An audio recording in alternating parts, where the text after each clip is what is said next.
Are we in here? Are we doing this? Are we in here though? Hello? Are we in here? Are we doing this? Are we in here though? Hello, hello, hello. Hello? Are we in here? Are we doing this? Are we in here though? Hello, hello, hello.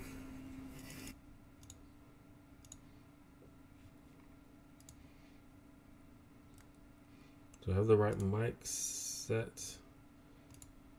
Okay.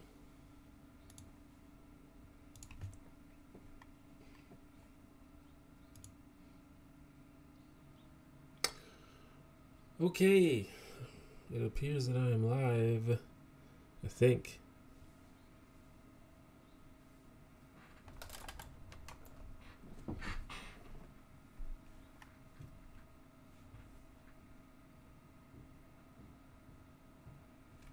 Hello everyone, can you hear me? Got my coffee here. How's it going? I'm streaming a little bit early today. It's like noon here. And I would usually start around 2 or 3. But I'm doing it a little bit earlier today because I've got some engagements later. It's actually my friend's birthday today, so we're going to get some lunch in a little bit.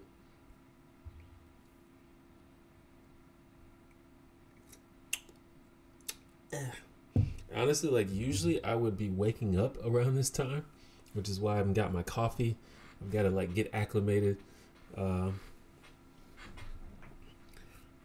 know I'm a 32-year-old man still living that college lifestyle, but you know, I guess that's the payoff of having a creative career. You don't have to wake up early, because that's the thing that I'm not good at doing.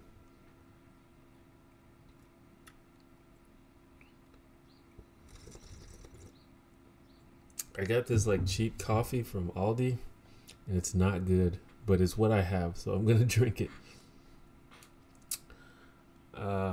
I've heard that some of the coffee there is good, but I guess I just got the wrong one. So where are you guys chatting from this afternoon or night or morning, wherever you are? Where do you live? I've noticed usually in my streams there's like quite a bit of non-American people, which is something I need to keep in mind. But maybe since it's a different time, it might be different. So there's a lot. Okay, so we got a lot of America this time.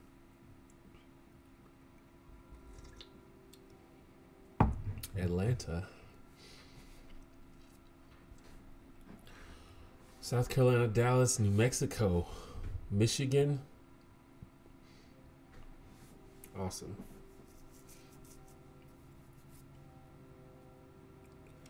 No coffee at Aldi is good. That's sad. Anyway, I mean, coffee's coffee. Generally, coffee is used for the effect and not for the taste. At least that's how I see it. Some people like they get a cup of coffee and they put all kinds of sugars and creams and stuff in it, and at that point it's not even coffee anymore. Like you've basically made a latte.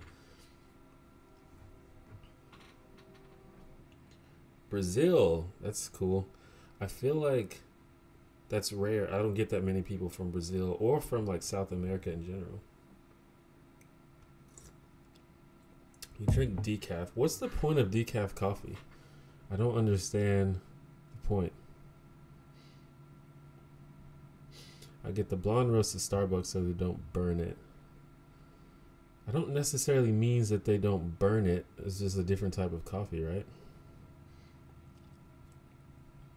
But I know exactly what you're talking about. Like I don't get coffee from Starbucks because it is usually burnt. Like literally, like you know, I think people have written articles about how they like literally, and I think like McDonald's and stuff does it too because it makes it like stay hot longer and stuff like that. What's the difference between coffee and a latte? coffee is coffee and a latte is espresso and milk. Obviously, if you make coffee, you mix coffee with milk, it's not technically a latte. I was just sort of being figurative.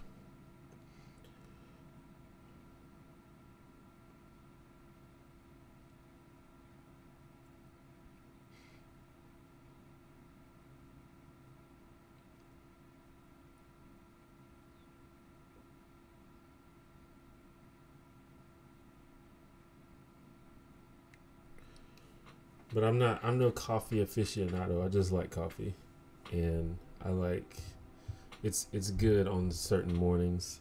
I make sure not to drink it like I don't drink it like every single morning because I'm trying to avoid this sort of caffeine addiction. And I think if you kind of space it out, you can sort of get the effects of caffeine without getting withdrawal symptoms.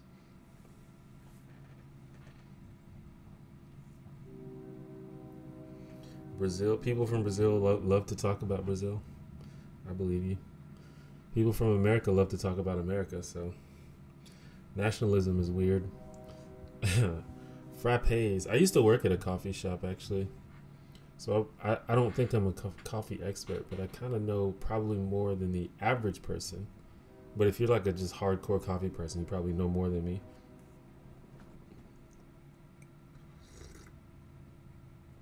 But this coffee is not good. That's kind of the moral of the story is if you're going to drink coffee, try to get some good coffee.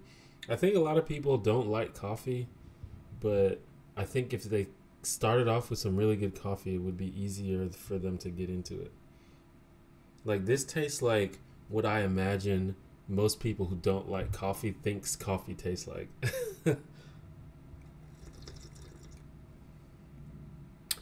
Kim Garrett, thank you for the compliment. What do I put in my coffee? Nothing. I drink it black. Sometimes if it's just like unbearably awful, then I may put like some sugar or some like Splenda or something in it. But generally, pretty much that's almost never happens. Because I just don't, it's like, I want coffee. I don't want anything else. I'm not trying to drink milk. I'm not trying to drink sugar. I want some coffee.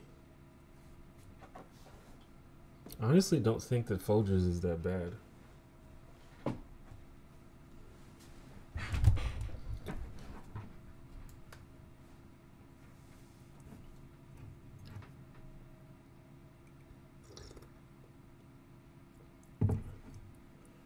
But obviously it gets much better than that. I honestly don't know a whole lot about the "it's okay to be white" movement. I didn't keep up with that because it seemed like it doesn't seem like a something that would be interesting or mentally challenging to me. So I sort of like avoided it. I didn't intentionally avoid it, but I didn't really look into it because it seemed really stupid. And I have to be, this is the thing I've realized in my life is I have to show discretion about the things that I invest mental energy into. And I'm not always going to be 100% on point. Like maybe sometimes I'll miss out on things. But I feel like if I'm going to be successful in life, I have to make sure that I'm spending time on the right things, or at least on things that are going to be like uplifting and things that will help me grow. And that just didn't sound like one of those things, so I didn't keep up.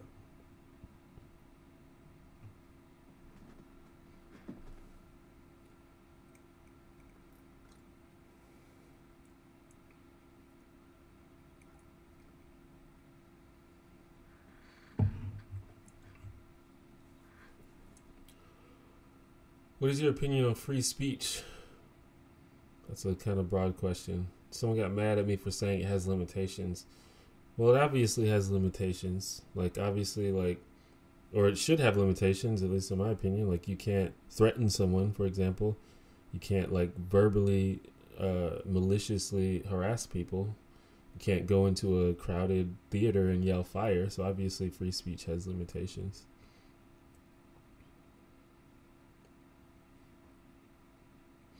And then when you talk, the thing about free speech is people misuse the phrase free speech all the time on both sides of the coin. So you kind of have to define what you mean by that. In general, when you talk about free speech, you're talking about, I feel like I'm too close. You're talking about it, you can't make it, the government can't compel you or can't prevent you from expressing yourself. They can't make laws preventing you from expressing yourself, or they shouldn't. They shouldn't make laws compelling you to express things that you don't agree with.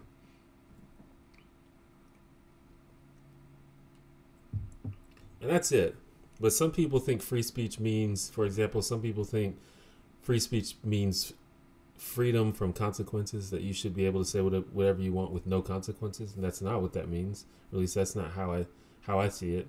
Some people think free speech means people have to listen to you, like you're owed a platform to give your expression. I don't think that's what it means. And some people think free speech means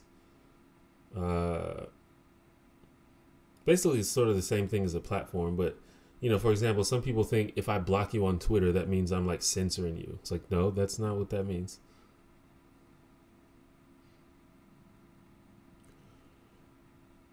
Electric Lomain, thank you for the $5 super chat. Appreciate it. T1J, what up, bro? Do you feel better about your state in YouTube since your video asking for Patreon help? Well, I do feel definitely a lot better. And I've been able to, like, for example, I moved to an apartment. I just got a new apartment like a couple months ago, and I would not have been able to do that without help from patrons. So I'm definitely in a better place, but I still have a long way to go. Like I'm still poor, but I definitely do feel better, and I feel in a place where I can, more easily pursue what I'm trying to pursue here. So it definitely helped. And I don't know if you guys have noticed, but I've been putting out a lot more content on YouTube lately, and a lot of that is because I am in a better state. But in terms for me to get where I want to be financially, I still have a long way to go. And I don't know if that's going to come from more Patreon support or just growing as a YouTuber and finding other business opportunities and stuff like that. But we'll see what happens.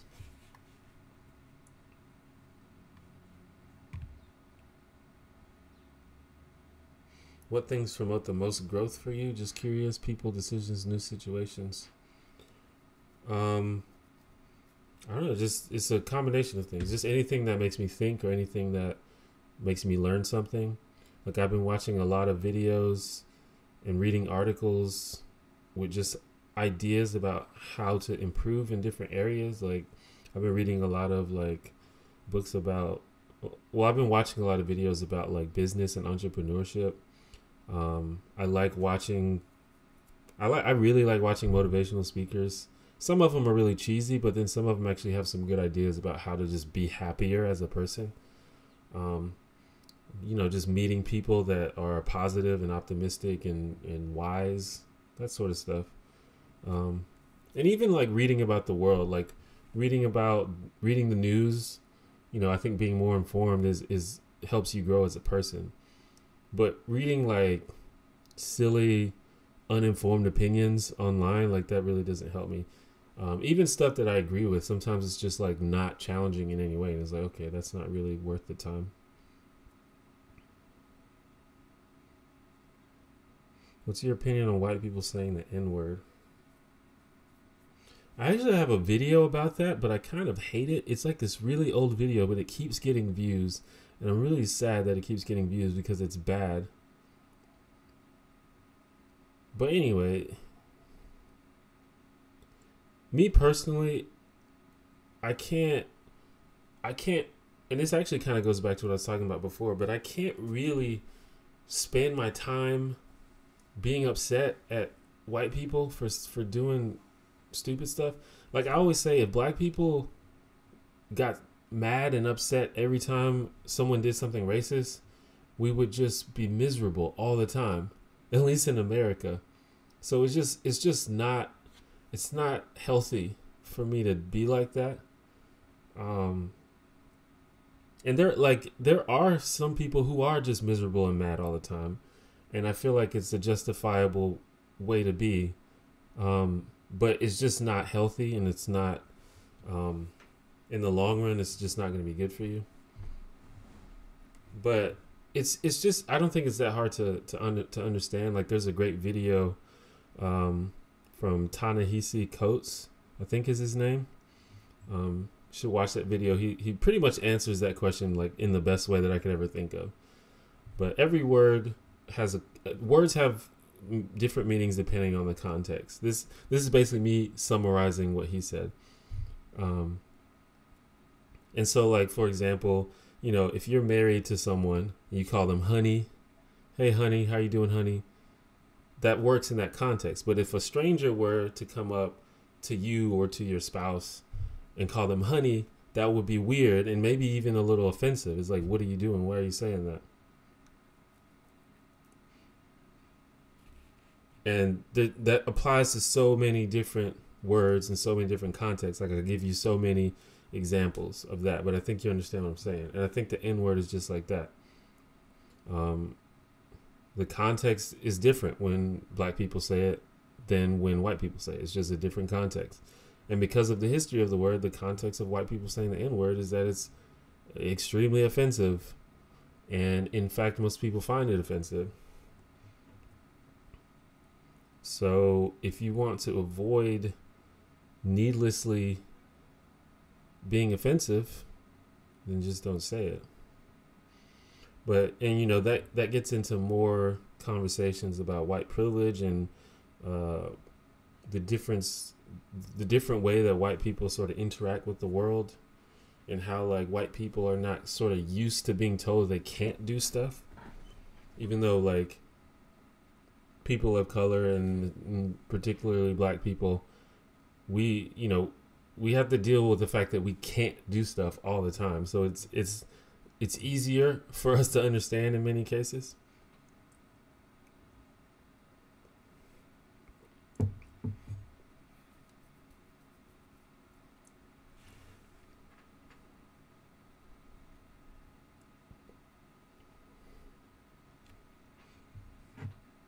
But really, the most basic thing, literally the most basic thing, if you're having trouble with the N-word, here's the thing. This is the thing that a lot of people don't understand.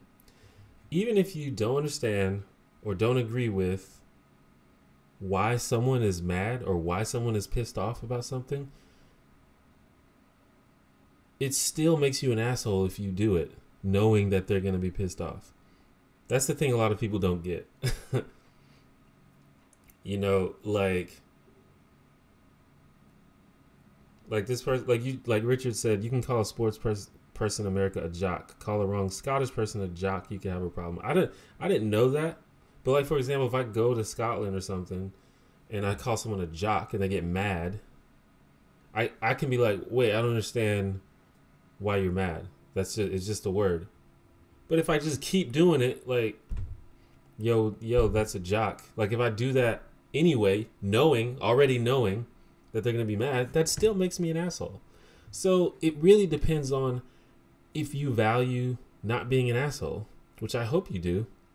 I always say, if you don't value not being an asshole, then you're not really my target audience. I know I have some viewers that don't really value not being an asshole. I can tell by reading their comments. But that's the message. That's one of the overarching messages, I would say, that I'm trying to spread, is please don't be an asshole.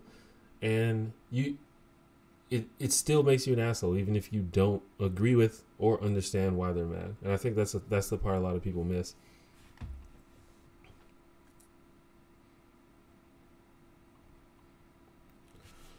Do you think blaming gun violence on mental illnesses just stigmatize mental illness than combat gun violence? Well, yeah, it does to some extent, because mental illness doesn't cause gun violence. And this is a way I like to look at things. I don't know. Sometimes I feel like I'm at odds with a lot of progressives, but I like to look at the data and the facts surrounding things. And I mean, the reason that I am a leftist and a progressive is because I feel like the data and the facts support me like all the time. If they didn't, I probably wouldn't be a leftist.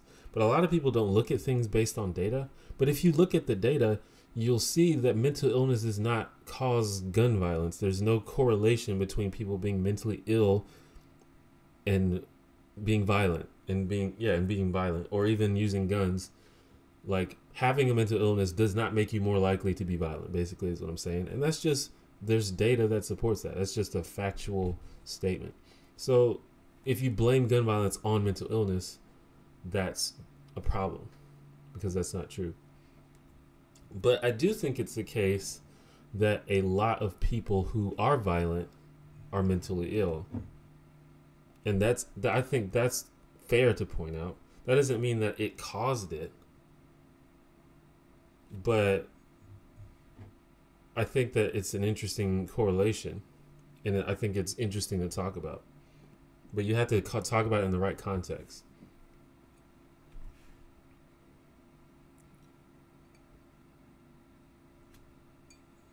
How to stop being miserable and angry. Well, first you have to want to stop. I think that's the problem that a lot of people have, is that they don't really want to not be angry. People like to sort of wallow in their own misery. So the first thing is you have to want to not be like that. And once you actually want to, then you can take steps to fix it. Electric Lomain, thank you for another $5. I'll finish this thought and then I'll get to your question. But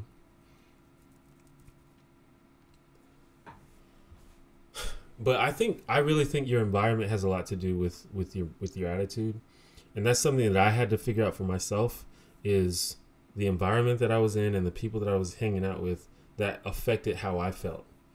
So a lot of my friends and a lot of the people that I sort of grew up hanging out with, they're all like, not they're all, but many of them are like very negative, pessimistic, angry, sad, bitter people.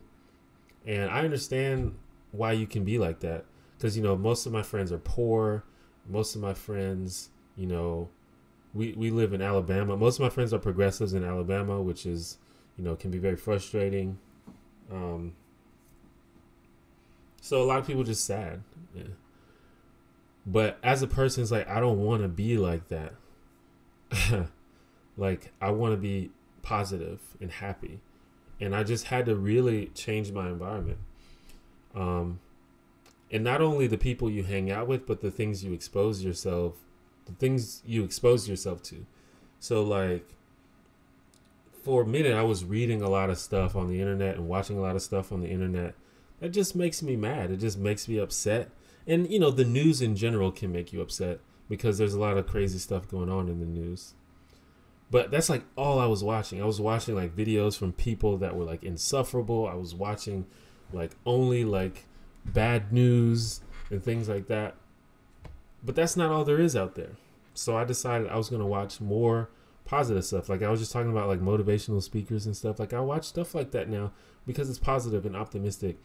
I watch people, I watch stuff like Tony Robbins, and I watch like Gary Vee, and I watch like people like that, like people who have an optimistic view of the world, and to sort of combat that negative atmosphere. So that's what worked for me, is just changing my environment and actually making a conscious effort to try to think more positively. All right, so Electric Lomain, with this Roy Moore thing, how do people in your circle in Alabama feel about it? How do you feel about Alabama's response to him in general? Well, like I was just saying, actually, most of my friends are progressives or people on the left in Alabama. And most of my personal friends, actively have active disdain for Roy Moore. Even before this whole like child molestation thing came about, he's just an awful person that doesn't need to be in charge. He's like an actual theocrat. He like wants, his vision of America is an actual like totalitarian Christian theocracy. Like that's what he wants. That's what he wants Alabama to be. That's what he wants America to be. And he does not need to be in power. But he probably will win the Senate race because Alabama is like super red. But it's interesting. Like I live in Birmingham, which is Birmingham, Alabama is the biggest city in Alabama. And it's actually like mostly liberal place, you know, for the most part. It's like the city. And the Birmingham News, I think today, the Birmingham News, the front page had just like this big thing that's basically like resist Roy Moore. Let me see if I can find a picture of it.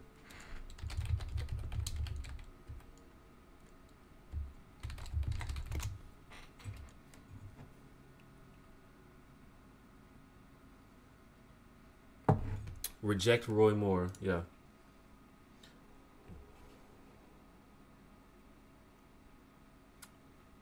I can probably show you. It says reject. It says stand for decency, reject Roy Moore. No. First to you, let's take a look at the editorial.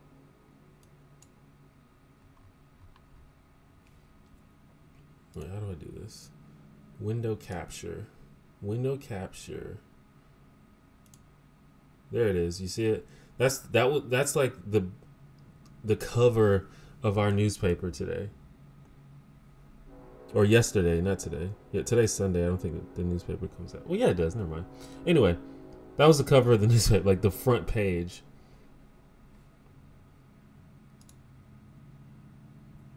This was the cover of the front page of our newspaper. Stand for decency, reject Roy Moore. So like in Birmingham, we're not down for it, but he'll probably still win because Alabama is much bigger than just Birmingham.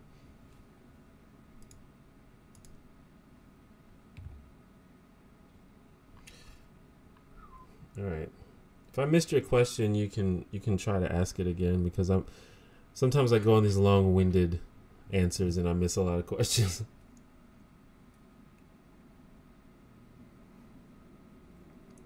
What was the last motivational talk you watched about?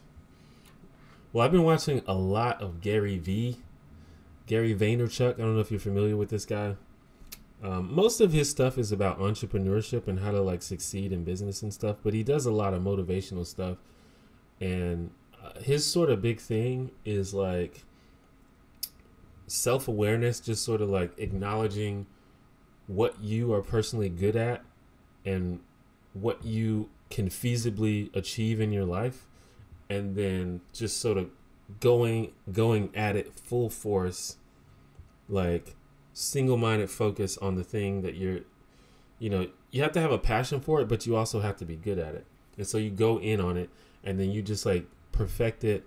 And he's all about patience and not expecting like overnight results. And that's something that I've been internalizing a lot lately.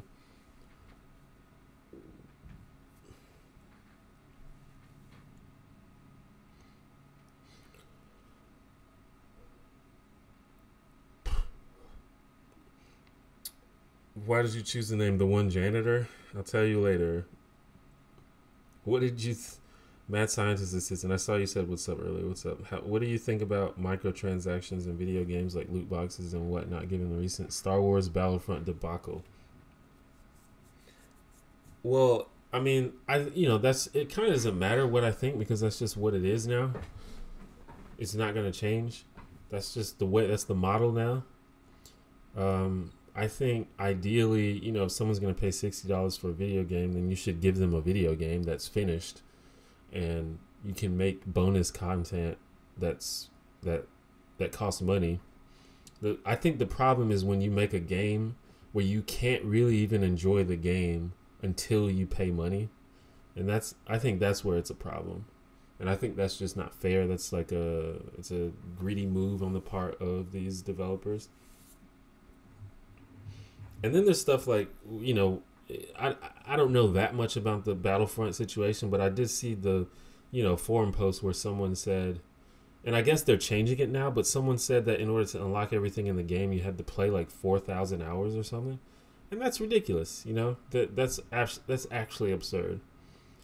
or pay like $2,100.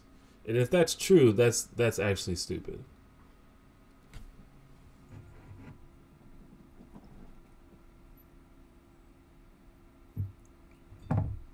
But you know, maybe it's a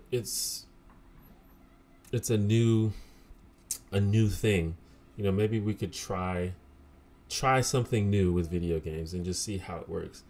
Like, you know, if you think about a game where you just play it, and at the whole time you're playing it, you're constantly unlocking new stuff. That kind of sounds cool, but you know, people that are completionists might not like that kind of thing.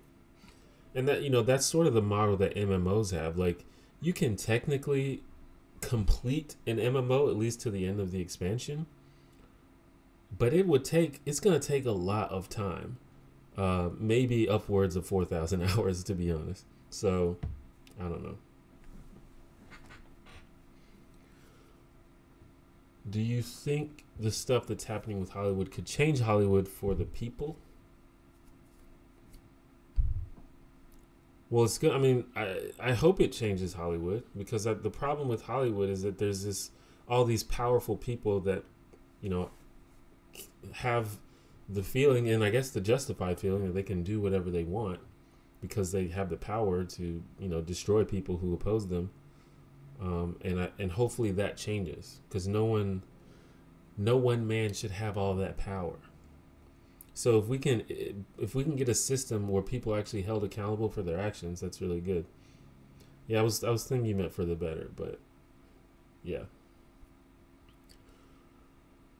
Bryan Cranston was recently asked by the BBC if these predators could ever redeem themselves. He said that it would take a really long time. Do people deserve a second chance? I mean, it's not a simple question, simple answer. I think people deserve a second chance, but the problem is, we're not talking about individual shitty people, you know? We're talking about a systematic problem that is ongoing and affects like all women, you know? So it's not about just giving individuals a second chance. That's the last thing that should be on our minds right now. What should be on our minds is trying to fix this huge overarching systematic problem. And to me right now, fixing that problem is the thing in order to fix that problem.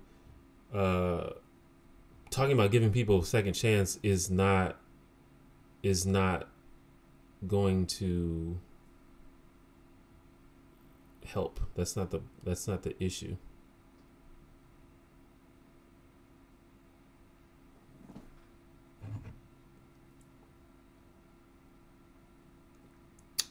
It doesn't affect all men. It affects some men, but it probably affects all women, or at least close to all of them.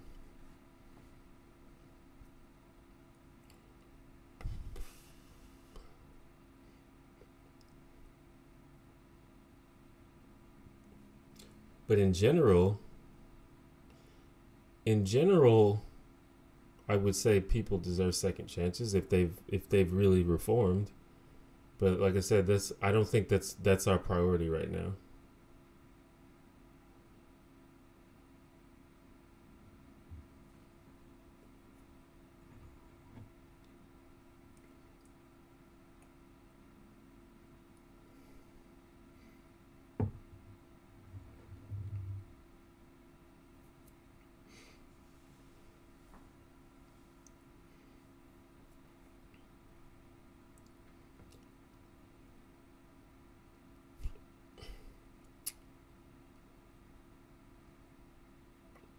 Yeah, I don't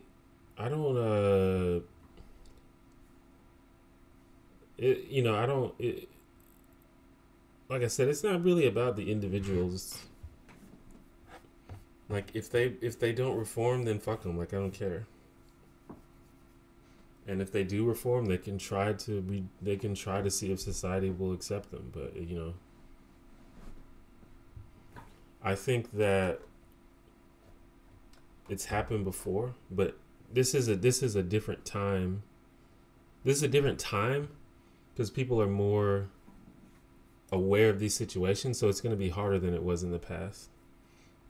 Like if you think of the example that I always give is Mike Tyson. Mike Tyson literally was convicted of rape and went to jail for rape. He did time for rape, for like legit rape, and went to jail for it, or to prison, and did his time, and he came back and rejoined society, and now he's like kind of a beloved figure. Like he has a cartoon show, I don't think that would have happened if that rape conviction happened in like 2017 instead of like 1992. I feel like he wouldn't have got a cartoon show, but who knows?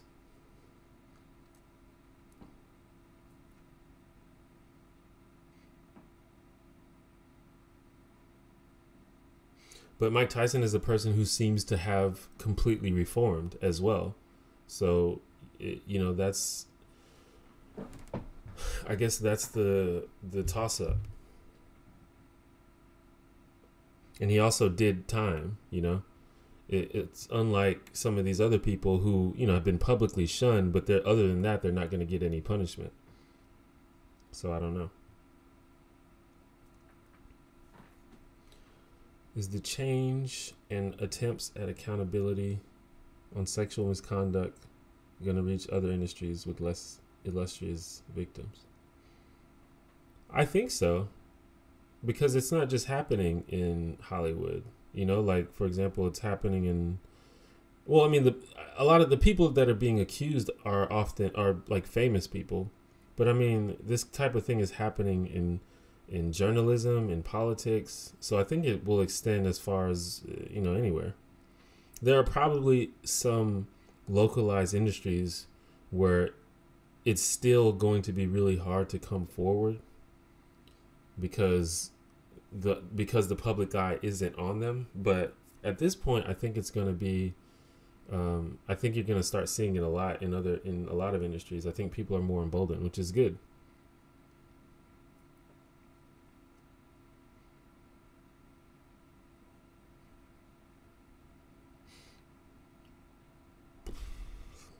But at the same time, I read an article about how there's going to be a blowback to this, which I don't doubt, because shitlords blow back everything. They get really reactionary, so get ready for that.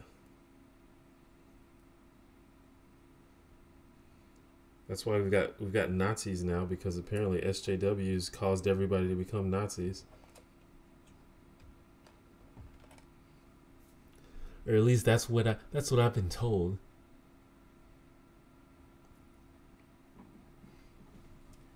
So get ready for the shitlord blowback to the fight against sexual harassment. I'm not sure what they're gonna do, but they're gonna do something.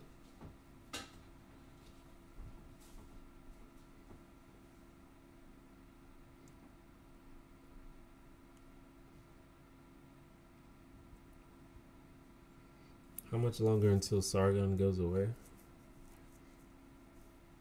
He probably won't ever go away. But I think that his credibility and influence dwindles every day. But he'll always have his little shitty YouTube platform with hundreds of thousands of little weirdos listening to him. Like, he'll always have that. But, beyond that, he even today, he doesn't have that much influence. He's just, no one takes him seriously. This is the thing a lot of people don't realize. No one takes these people seriously, really. Like, who? Who takes these people seriously except themselves and their friends?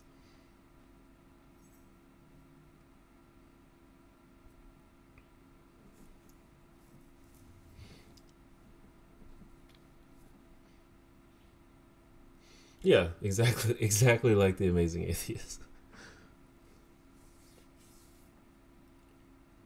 And The Amazing Atheist is someone who was actually taken seriously in the past.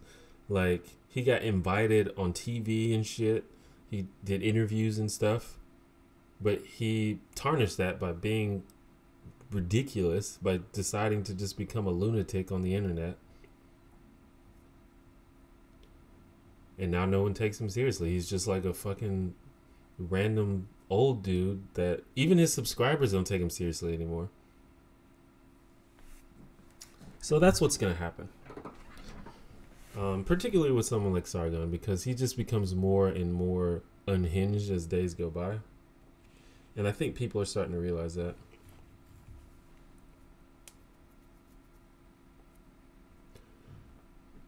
And, you know, it's similar to someone like, you know, it's sort of like how Glenn Beck was. Like, Glenn Beck was on Fox News and stuff, and he said all this crazy shit, but no one took him seriously. Like, absolutely no one took him seriously. And he sort of regained his credibility by just acting a little bit more reasonable. Like, he's still, you know, ultra conservative, has a lot of annoying opinions, but he acts like a normal person now.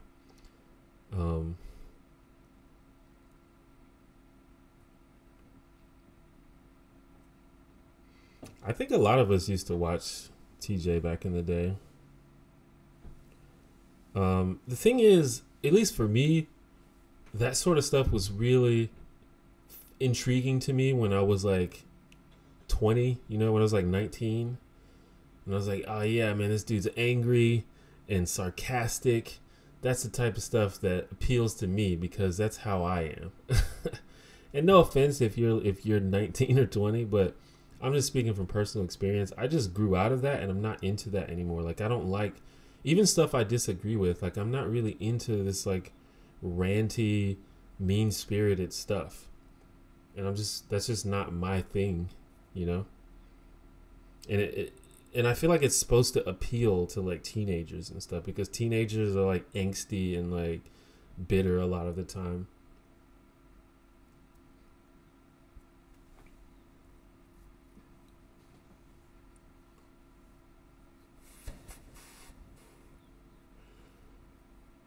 And I think that like I've talked about this before, but this whole like anti-SJW thing, before I even realized that they were wrong on like everything, the thing that initially turned me off from them is the fact that they were just assholes. Like, they're just mean and like rude and like, you know, just no compassion to be found on any of their content.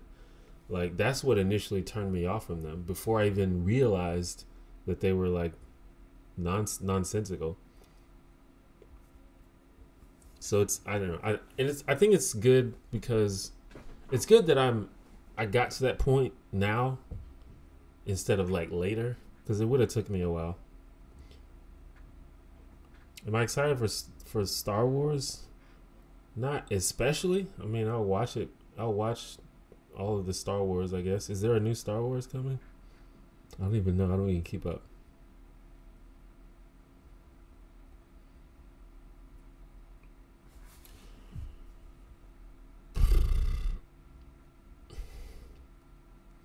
I'm not a big Star Wars person, but you know, it's fine. Not worried about Sargon being relevant. He won't be. If anything, more worried about Blair White. Blair White, this is the thing. Nobody knows anything. You know, Blair White is sort of like, she's relatively popular, but nobody knows about her yet. And once people start, this is what happened to Sargon. Once people started actually listening to him, they realized that he was a crazy person that's full of shit. And the same thing is going to happen to Blair White.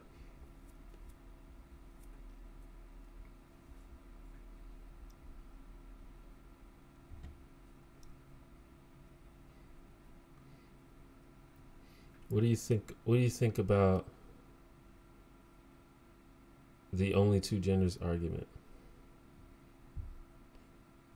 It is as the this is a quote that I stole from John Green.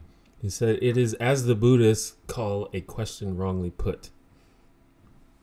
That's like saying there's only three colors because all of the colors mix together to make other colors, so that means there are only three colors. No, you're talking about it in the wrong way. Basically, if you say there's only two genders, it just you don't know what you're talking about. Like it is a clear indication that you have never researched this subject before. So it's hard to even talk about it. You know what I'm saying? It's hard to even have that discussion because it's clear that you're discussing this with someone who has never even done a baseline research on it. Because you're not even using the right terminology. You know what I'm saying? I'm trying to think of a better analogy, you know? It's like, I don't know. You know, it's like if someone comes up to you and said, how many colors are there? It's just not a bad, it's just a bad question because it implies a misunderstanding of how colors work. That's not how colors work. There's not a number of colors.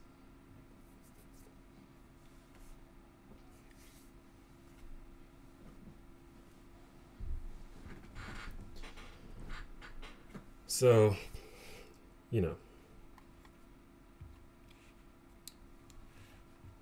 it's a silly thing.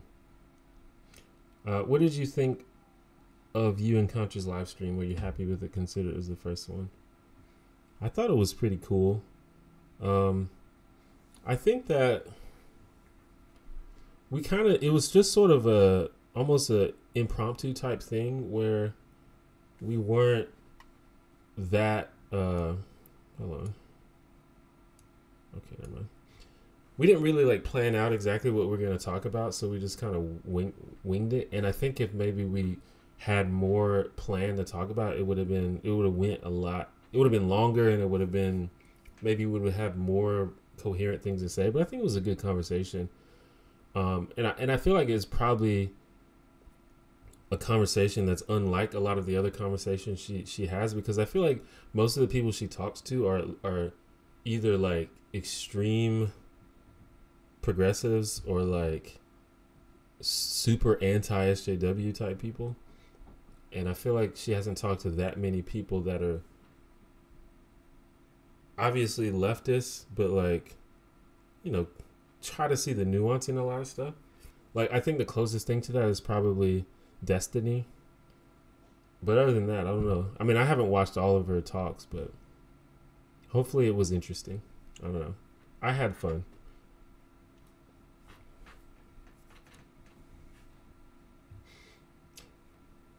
That's another thing too is I don't think people are used to how laid back I am, especially on YouTube. I think people sort of expect YouTubers to be like super like excited and screaming and like animated, and I'm just like a really super chill dude.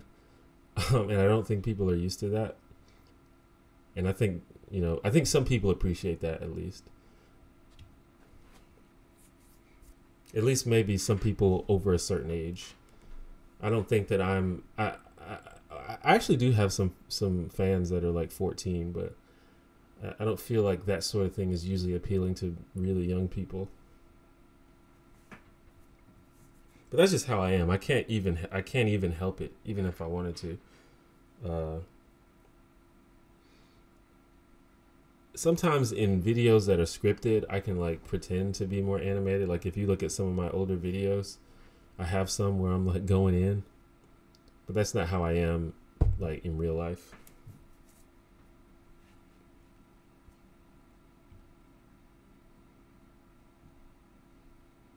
Why do you think YouTube attracts so many fringe weirdos?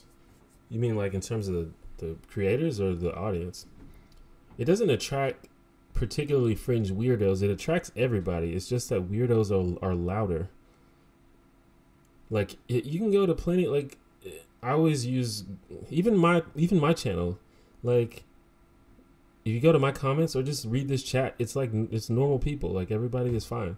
Go to the comments under a Vlogbrothers video. Go to the comments under a number file video or a Vsauce video or like even like, you know, like a Liza Koshy video. It's just normal people just having a good time. You know, weirdos don't dominate YouTube. They're just louder and easier to notice.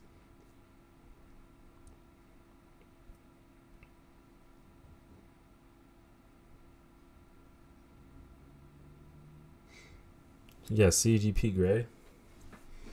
You know, I did a lot of I named a lot of educational challenges because that's an easy example of where to find people that use critical thinking and aren't there just to troll. But even, you know, there's like, I feel like most YouTubers that display lightheartedness and compassion and that kind of thing usually have civil audiences.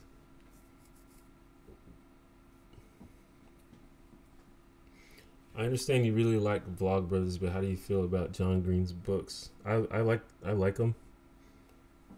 I think they're quite good, actually. I haven't read the newest one yet, but I have read all of the other ones, and they're all pretty good. Some are better than others, obviously. My favorite one is Paper Towns. I fucking love that book.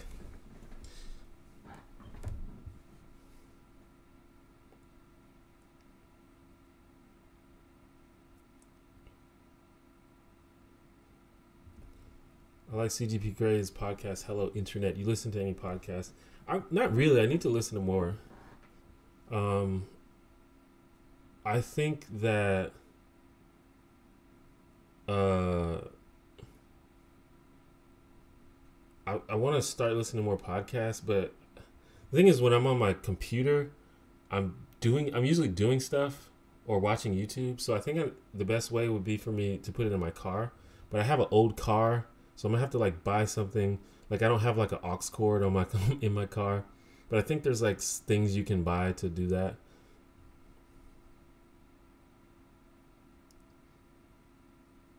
He's a big fan of the manic pixie dream girl trope, which makes me a bit uncomfortable. I feel like all of his books, like the point of almost all of his books, is to deconstruct the manic pixie dream girl trope and like subvert it. I think that's like the point of almost all of them, pretty much. Maybe not all of them, but definitely Paper Towns, definitely Looking for Alaska. To some extent, Fault in Our Stars, except in reverse. But yeah, that's like I think that that's like one thing he's interested in, is trying to subvert that whole theme. Especially Paper Towns. That's literally what that whole book is about, is subverting this idea of this sort of one-dimensional female character.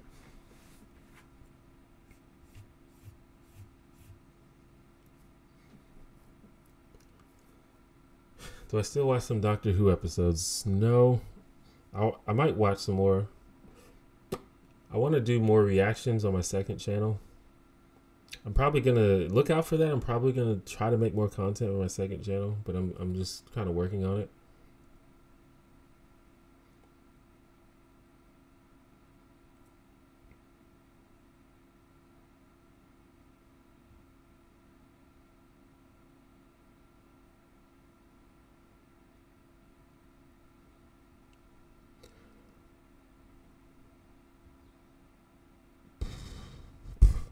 Can I try to spread the word on the startup I work for? I mean, you can chat whatever you want. It's not going to let you put any links.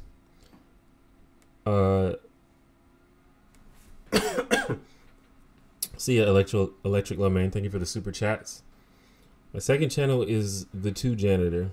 So it's just the same as the 1 janitor, except with the number 2 instead of 1. And I don't think I've updated it in several months. Originally, the point of the second channel was just going to be like random throwaway stuff and like random little short vlogs and stuff. But I think I'm going to sort of just make it, I'm going to try to put more legit content on there, but just more lighthearted, fun content. Like more typically YouTube-y stuff. So like reactions and challenges and random vlogs, maybe like sort of like day in the life type vlogs, that kind of stuff. But I'm still working on deciding what I want to do, because usually what I did in the past is I'll make a video randomly one day and then never make another video for like 6 months, and then I'll make another video, and then won't make a video for like 4 months. So I want to make it more consistent. I want to have like a plan for what I'm gonna do. I'm honestly not the person to ask about books, Trains Reloaded, because I also don't read that much, and I'm trying to get more into reading. I've been reading a lot of like business, entrepreneurial, motivational type stuff recently. Well, not a lot, but that's what I've been reading recently. So if you're into that, like I'm gonna read. I'm about to read through Gary Vaynerchuk's books. He has like 3 books. Crush It. The most recent one is called Ask Gary V. I want to read Tim Ferriss's new book. I read a book by Ramit Sethi the other day called I Will Teach You How to Be Rich. That kind of stuff. Yeah, I'm definitely gonna mainly do audiobooks because that's really the main way that I'm gonna be able to do it. Although I'll probably read some actual books too.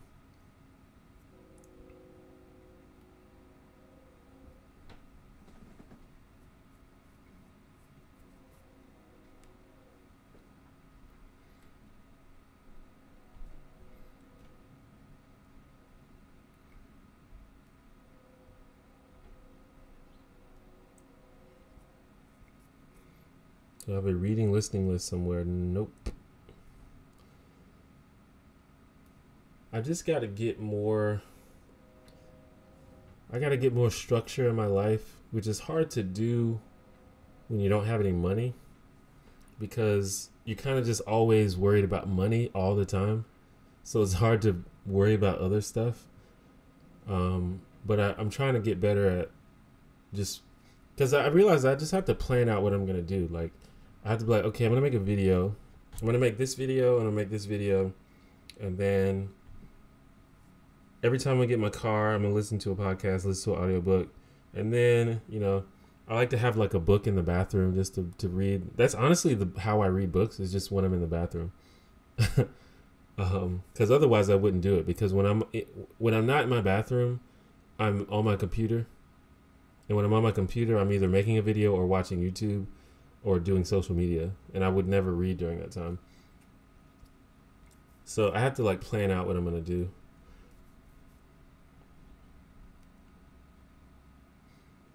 Yeah, a lot of people have suggested So You've Been Publicly Shamed. I should read that.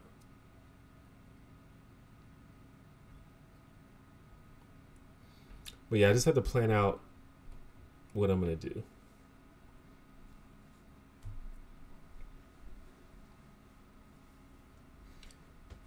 I just got to keep my mind occupied, because right now the thing that is occupying my mind the most is YouTube and how to win on YouTube and how to succeed on YouTube. And how you succeed on YouTube is making a lot of content and being consistent. And that's like what I do most of the time. And it's just hard to focus on other stuff. But once I get into the groove, I can like sort of, because, you know, there's enough time to do all that stuff, but I spend so much time like researching and like watching things for inspiration. But once I like get into the groove, I'll have to do that less, and then I can focus on actually doing more work. And so the goal is to do, like right now I'm in a pretty good groove on my main channel. Hopefully that keeps up. I don't know if you guys have noticed, but you know, I've been streaming I didn't stream last week because my fucking internet wasn't working right. And did I stream the week before that? I had like a couple of weeks I didn't stream because one week I went out of town, and then another week my internet wasn't working right.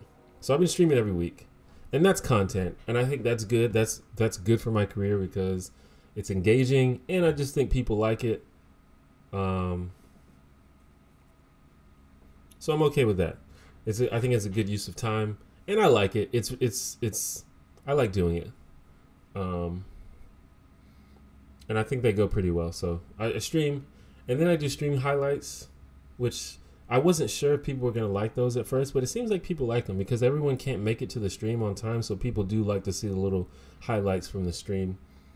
So I've been doing those, and I've been doing those like every week. And then I've been doing a video I think I've been doing a video every week for the past couple of months. So if you count live streams, stream highlights, and videos, regular, like regular video essays, that's like 3 pieces of content every week, which is pretty good, And I think, and it's probably not a coincidence, but ever since I started doing that, my channel started growing. So I want to do that at least. Honestly, I want to do one more video per week. And I'm thinking about trying to do that. It probably won't be a full-fledged video. It probably be more like images and voiceovers, because those are easier to make. They still require work, but they're easier to make. So, but the thing is, I have to have enough ideas to do that. So I was thinking maybe I just respond to a piece of news or something, because there's always news. So ideally, here's the goal. I'm not there yet, but what I want to do is live stream every week, stream highlight every week, a regular "Hi, I'm T1J" video essay every week, and then a voiceover video every week. That's the goal. That's like the dream.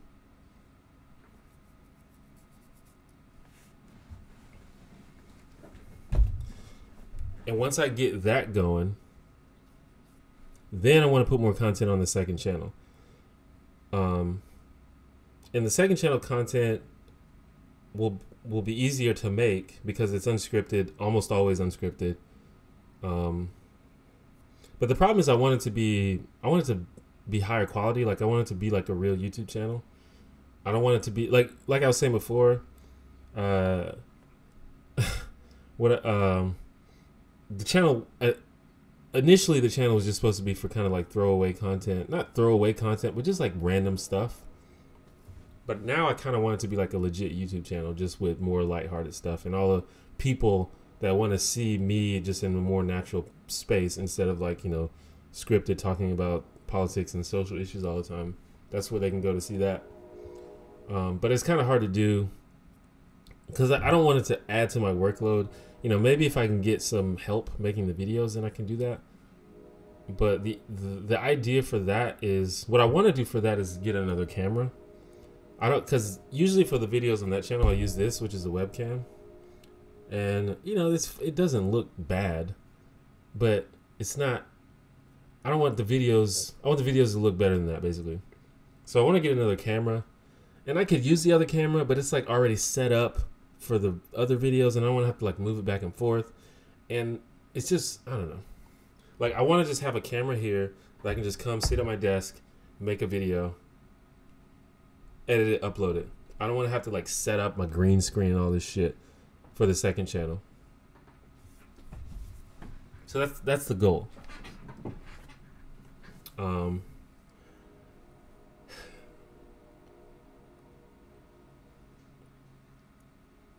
But anyway, I have to think about it. I don't have it all planned out, but that's the goal. I want to do those 4 videos on the main channel, and then maybe a video a week on the other channel. And it is doable. It's a lot of work, but it's doable for sure. But the problem also is you have to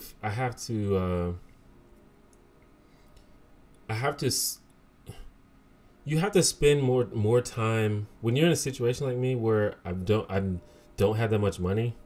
I have to spend more time doing stuff that makes me money than doing stuff that doesn't make me money.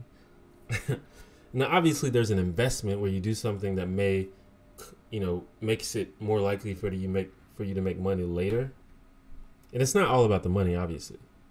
But like, for example, I have to do my main channel videos because that's what makes me money. So like, for example, I can't neglect the main channel for the second channel because people came for that I have patrons that expect me to put out videos. But perhaps one day the second channel will become sustainable, and then it will make more sense. Anyway, I have to think of, I don't have it all figured out, but that's sort of where my head's at right now. Do you iterate your scripts, or is there too little return for your time on that? What does that mean? What do you mean? What does iterate mean? I feel like I should know what you mean by that.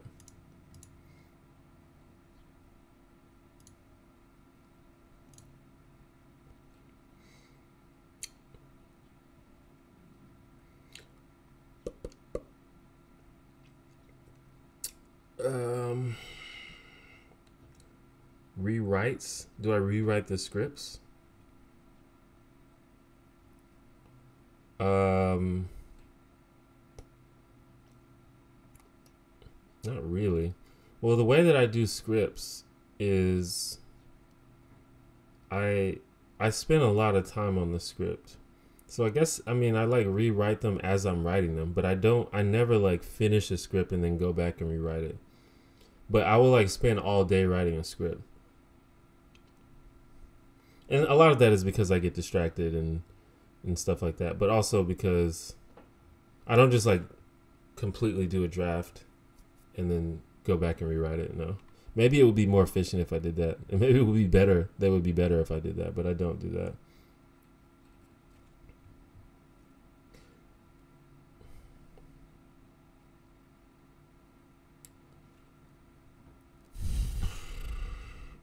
Do you feel like you have to refuel creativity, especially in terms of your first and second channel plans? Refuel creativity? Not really. You mean like, do I have to like... I'm not sure if I exactly get the context of that, but like with me, once you get into a groove... I don't know. Are you talking about like having ideas and stuff? Like coming up with ideas or figuring out what you're going to do?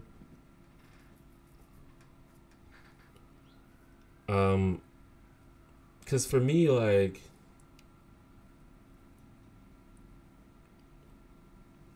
I feel like once you get into the groove, especially when you make so much content, when you're doing it like every week, you get into a groove where you just can't not have ideas. Like you just get ideas constantly because that's your whole life. And if you don't have ideas, you develop ways to get ideas. I have, like, for example, and also, you know, when you're making videos, you sort of have, at least for me, I have like a, what am I trying to say? Like I have an outline for how my videos go. Most of my videos are not very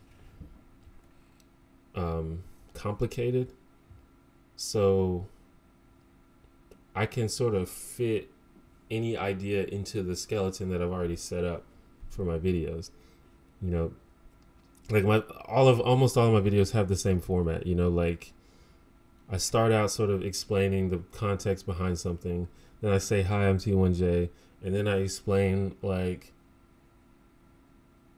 what people are saying about something. And then I explain what I feel about it. And then I say, that's just me though. That's like how all my videos are.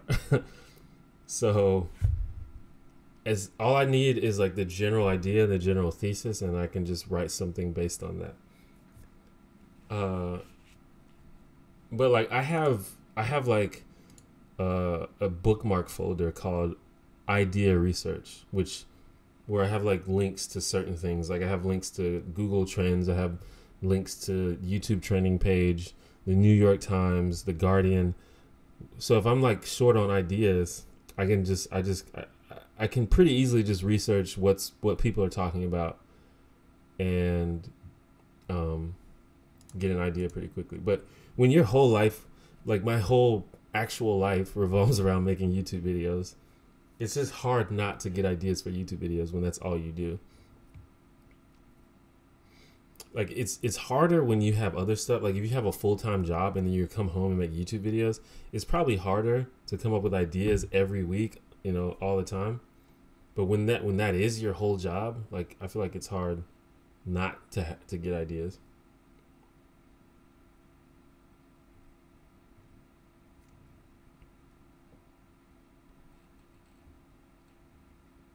I'm a broke college student, but I've got access to some great research tools through my university. I can't help much with money, but if you ever want help with research, that might be useful actually in some cases. A lot of my videos, I feel like I don't go into that much detail, but every now and then it is probably useful to actually get some really in-depth data or sources on things. Hello, Asparagus Lord. Did you see that they voted for marriage equality in Australia? I did see that. That's cool. And it looks like the what is it? The Prime Minister has promised to try to get it passed or something. Do you have top 3 comedy YouTube channels you watch religiously? Comedy YouTube channels. I'm trying to think of any comedy YouTube channels, period.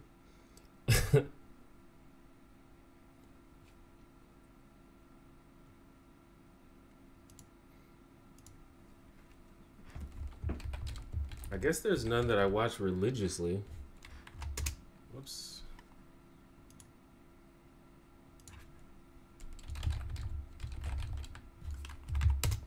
Because I can't even think of any right now.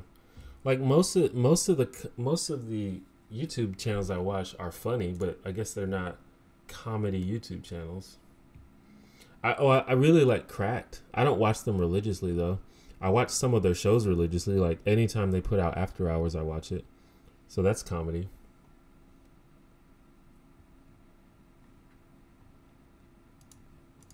Comment Etiquette is really good. That shit is really funny. That shit like is side splitting. But again, I don't watch it religiously. But I do like it.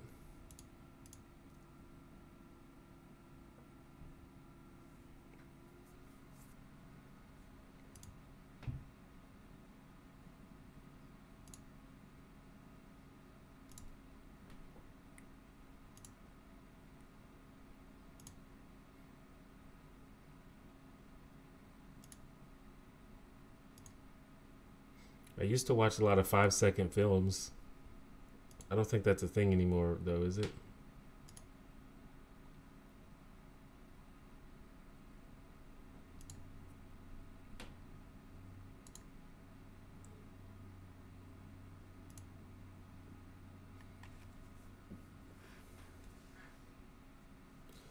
Yeah, I guess I don't really religiously watch any comedy YouTube channels. The closest thing is probably Cracked.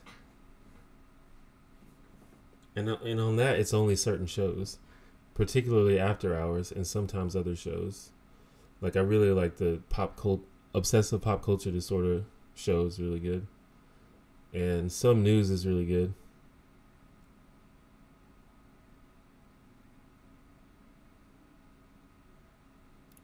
What do you think of the new After Hours cast? Yeah, I agree with you. I think they're still finding their footing, but I think that their episodes are just as good as any other one. Like the script is good. I feel like the acting is not as good, but I think I don't even know their names yet, but the one girl that she like lives on a boat or something, like the really crazy one.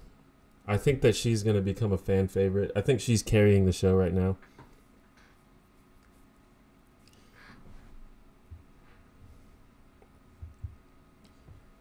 But I mean, I like it. People don't like change, and that's always going to be the case. People don't like change, but I think if you give them time, people will get used to it.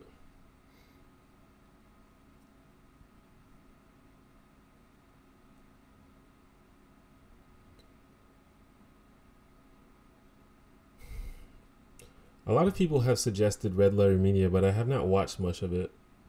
What do I watch religiously? It's kind of random. But like, for example, if I think of channels where I have clicked the notification bell on, that's Vlogbrothers, that's Swoozy, that's Captain Disillusion, that's ContraPoints, and some others. Community channel, but she randomly goes on like year-long breaks and then comes back and says she's gonna make videos again, and she does for like a couple weeks, and then she like goes on another year-long break. So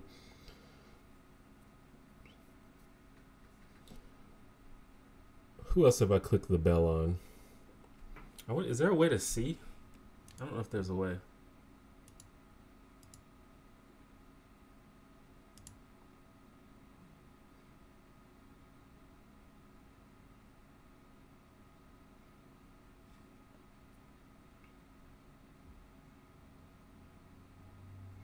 So the people that I have clicked the bell on, I watch all of their videos because it pops up. Oh, also, Just Between Us, really good channel if you've never seen it. It's like Gabby Dunn and Allison Raskin, who used to work for BuzzFeed. You've probably seen them on a BuzzFeed video a few years ago, but now they have their own channel, and they make, it's like a combination of, that's a comedy channel that I watch religiously.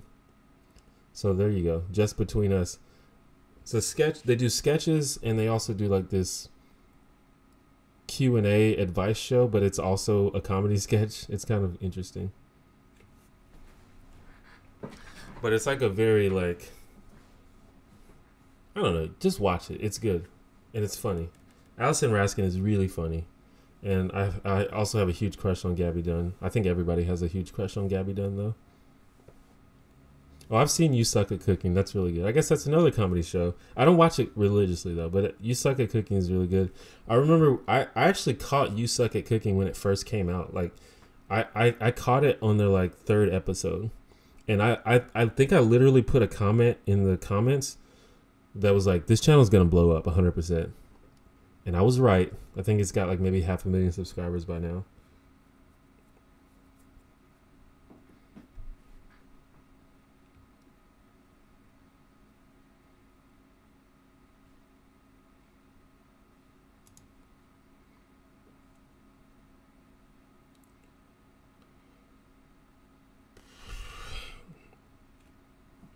I don't really like clicking the bell on many channels. No, I don't click it on. I only have maybe like 8 channels that I've clicked the bell on. And it, for example, if it's a channel that uploads every day, I'm not going to click the bell on it, you know? Like I said, I really like Cracked, but I'm not going to click the bell on Cracked because they upload way too many videos and my shit would be going crazy.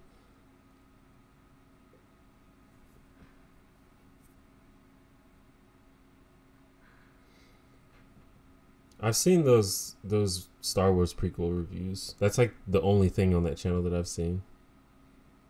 Newsbrook is a good channel. It's a super underrated channel, but it's growing. It'll get there.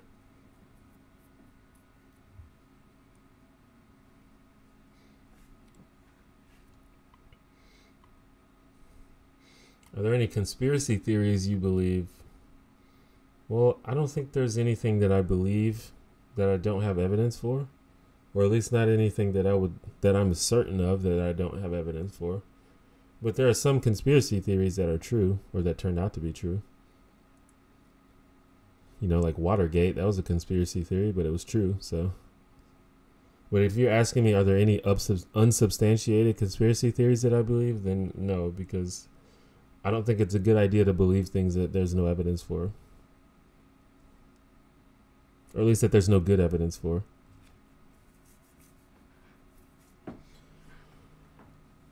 Do you think Philip DeFranco panders too much? I don't think that Philip DeFranco panders at all.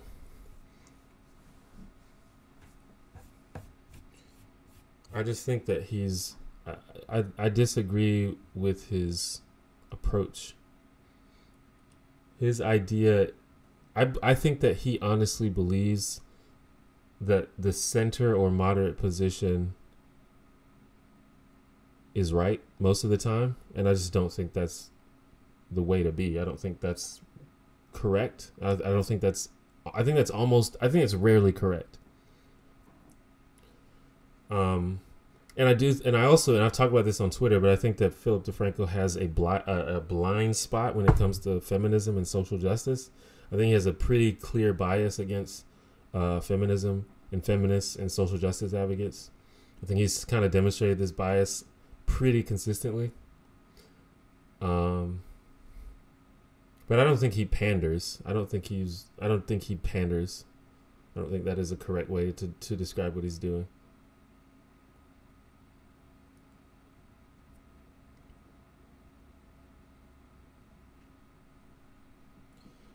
Do you follow the Black Hokage into the gaming Illuminati? No. Are your eyebrows naturally so well shaped? Yep.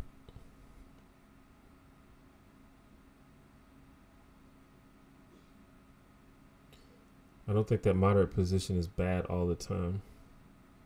It's not a matter of it's bad, it's just a matter that it's not correct. Like the example, if you have, for example, Nazis versus anti-Nazis, the moderate position is not right. Anti-Nazis is correct. So I think that's how it is in most situations. I think there's usually more nuance than people give credit for, but usually one side is more right than the other side. In my view, most of the time, probably like 80% of the time, one side is more right than the other side.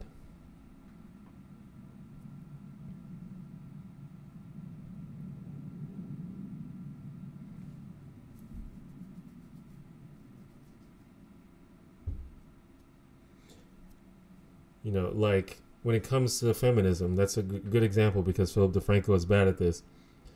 Feminists don't get everything right, obviously. Feminists slip up a lot, and feminists do obnoxious things a lot. However, feminists are more right than anti-feminists. The moderate position on feminism is wrong. You should be closer to the feminists because they're more right.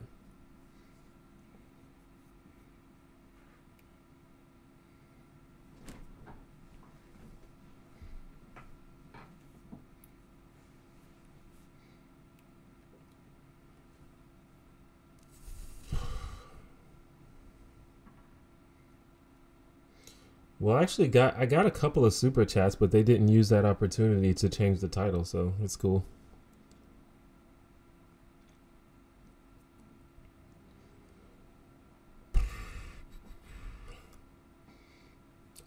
Well, that's the thing. I don't think it's true that Philip DeFranco is afraid of pissing off his audience.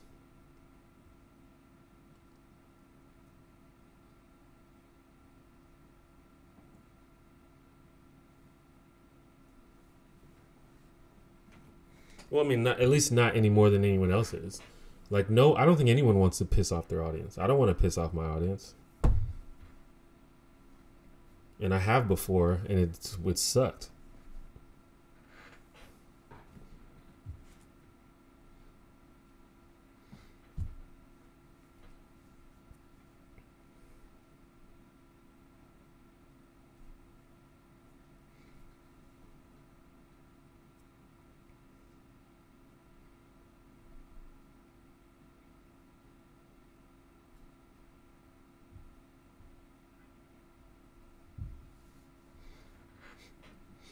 Like, I don't even know if I can think of a thing.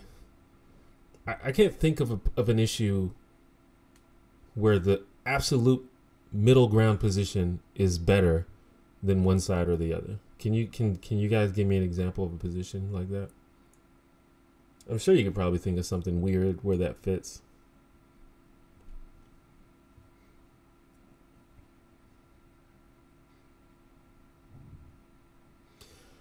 But I mean, I like Philip DeFranco's videos.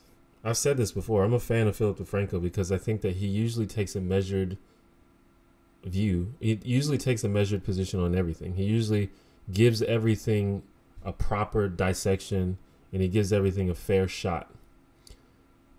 The problem is,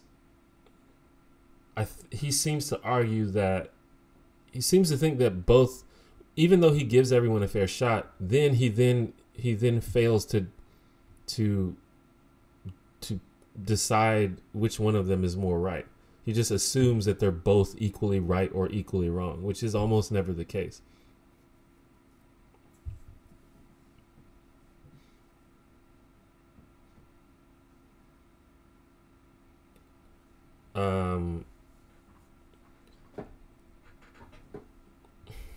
And I do think it's the case that moderates in general are more, well, a natural, and this is maybe my own bias. You can call me out if you want, but I think a natural result of that is it moderates and centrists come off more critical of the left than the right, because the left is right more often than the right is. The left is correct more often than the right is.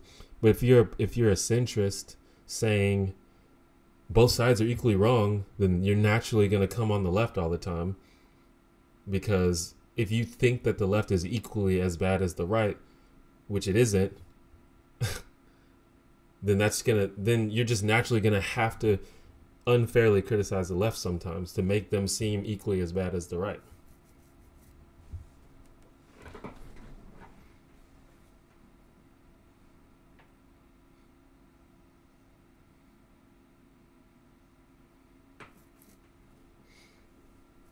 But I think the main thing that I would criticize him for is his just extreme bias against feminism and social justice. Like, he just has like, how I said that he has that sort of measured, fair approach. He doesn't do the same for feminism or feminists.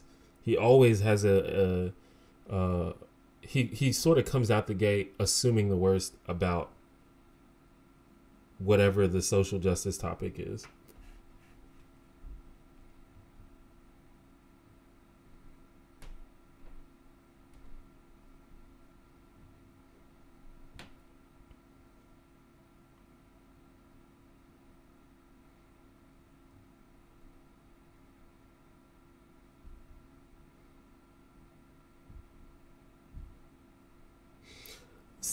It's funny you bring up C16 because that's an excellent point of what I just said. Like, so in order to make the left seem worse than it is, you say something like, "Oh, they're trying to demand this bill that's gonna make you not have your free speech and force you to use pronouns." When it doesn't do that. So it literally doesn't do that. But in order to make the left seem like they're as bad as the right, they have to misrepresent something about the left in order to make them seem bad. And C16 is a really good example of that, because it's a complete misrepresentation of the bill and of what people are supporting about the bill. And I think that's what centrists do all the time, is they misrepresent the left in order to make it seem like they're as bad as the right, because that's the only way that middle ground position makes sense.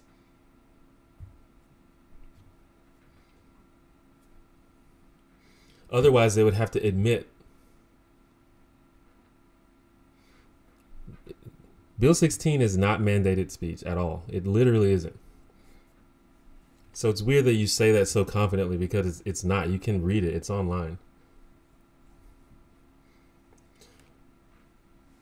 T1J 2 Electric Boogaloo. All right, thanks for the super chat. I will change the title to T1J2 Electric Boogaloo.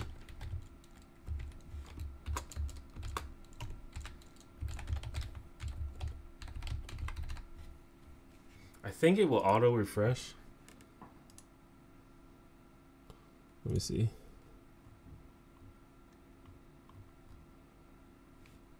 You may have to refresh the page.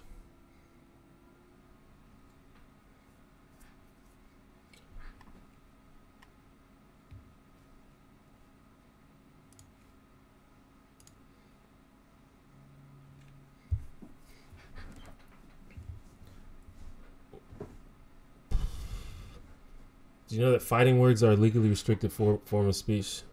Yeah, in some states it is. It doesn't open the door for the ability to do so, though. It's just a poor reading of the text of the speech or the text of the bill. It's the same as any other anti-discrimination bill. If you're arguing that any anti-discrimination laws open the door for mandated speech, which is absurd, that's a different argument.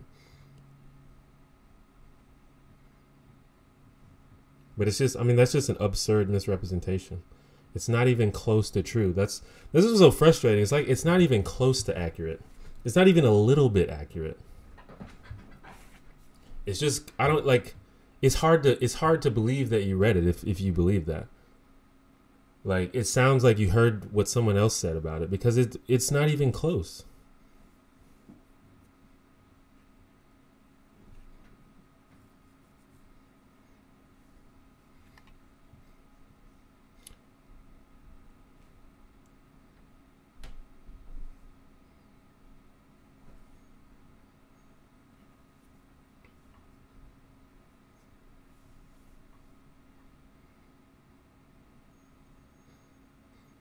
Gavin McInnes, white supremacist. Yay or nay? Probably not. He's definitely a shitlord, though.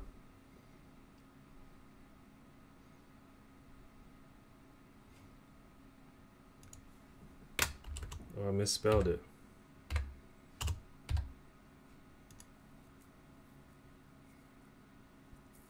I fixed it.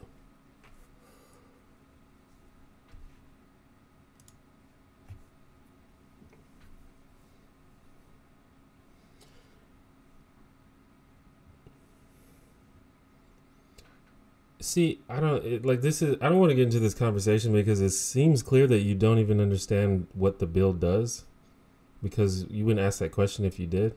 All it does is change it updates an existing law. It's common for people to introduce bills to update existing laws. That's not out of the ordinary. That's a thing that happens in all countries all the time. And that's all this does.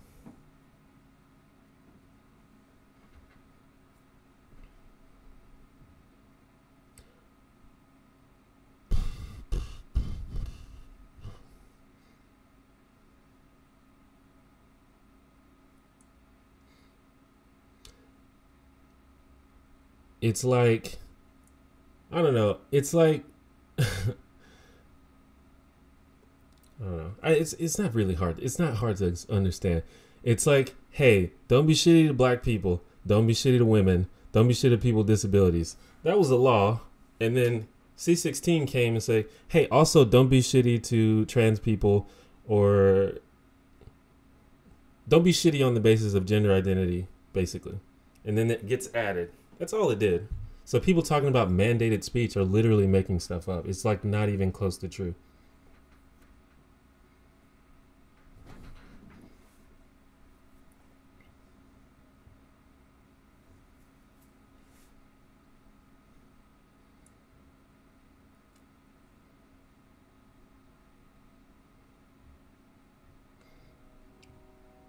I don't know how to explain it beyond that. It updates the law to be inclusive to more people.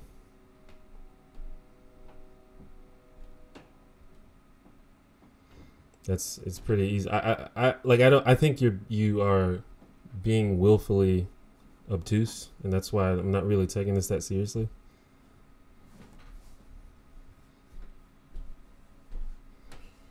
But you guys can feel free to get that person to understand.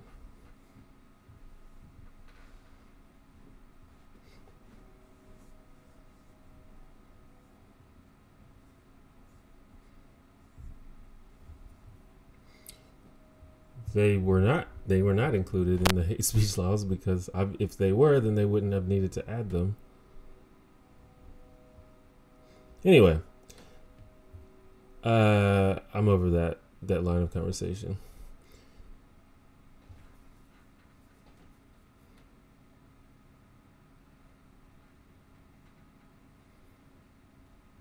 It's not about being on one side all the time. It's about being on the correct side.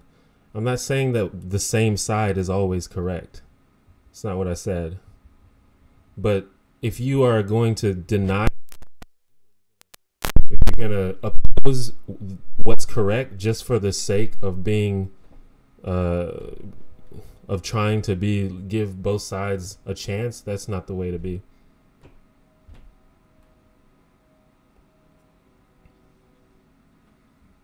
That's not going to work.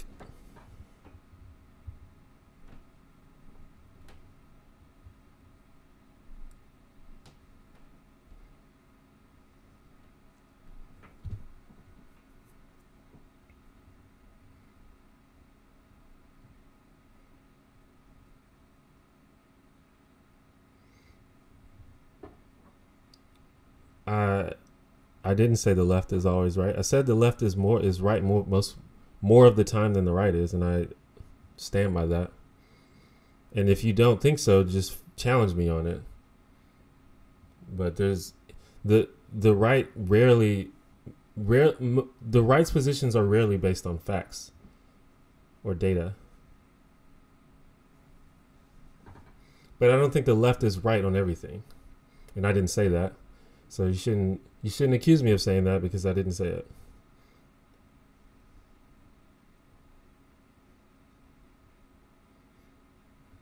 Do I have any views that would generally be considered right wing? I don't know what is considered a right wing view. I think conservatism is one way that right wing ideology is expressed, and I think conservatism is inherently flawed. So I don't think I have any views that are considered conservative. But for example, simply like liking capitalism could be considered right wing. So I don't know if that's what you mean.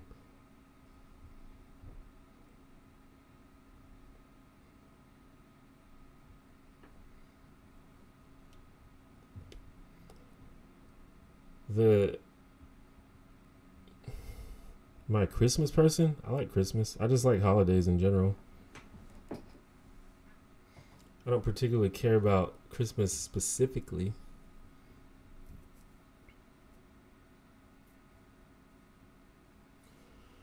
How do you feel about the right's whole facts over feelings BS? I think that the right is a much better example of feelings over facts than the left is most of the time. Didn't you say something like centrists pretend that the left is wrong so they feel better about leaning more towards the right, and they would be left-leaning if they weren't lying about it? I said something to that effect, yeah, but I didn't say that exactly.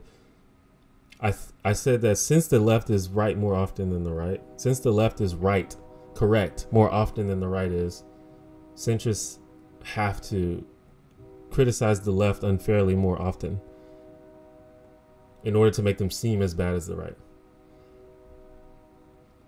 The idea that the left is as bad as the right is bad, and I don't think that is supported by reality or facts or anything.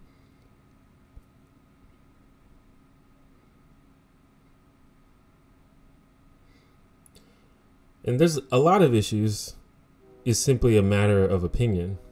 But some issues literally fly in the face of practicality and facts. And those are the issues where I think that the left is correct most of the time. Like the death penalty is probably something that's just a matter of opinion. And I oppose the death penalty. But, you can't really say it's factually wrong to support the death penalty. But you can say it's factually wrong to say that abstinence-only sex education results in better outcomes and less unwanted pregnancies. You can say that.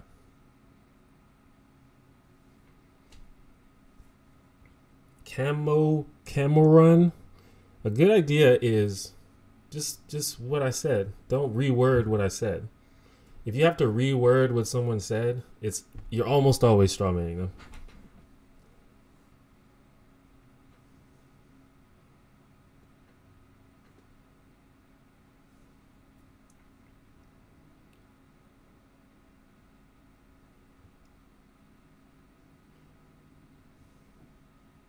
It's like a big thing that people do all the time. And, I've been guilty of that myself in the past, and I try not to do it. And I understand, like, you're trying to break down something, but don't break it down, because things aren't that. When someone tries to explain themselves and they try to give the nuance and the context around their situation and you oversimplify what they're saying, you're almost always strawmanning them. You just shouldn't do that. If you don't understand something, you can ask a question. But don't, like, try to break down and simplify what they said, because if it was that simple, they would have just said it like that.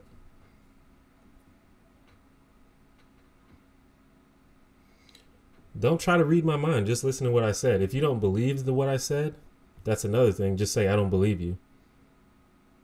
But what I said is what I mean. So don't try to read between the lines. Don't try to read my mind. Just listen to what I said. That's all you got to do. You don't have to psychoanalyze me and try to find my innermost motivations. Just ask me what I believe. And if you don't believe what I'm saying, then I don't know why you would even bother talking to me.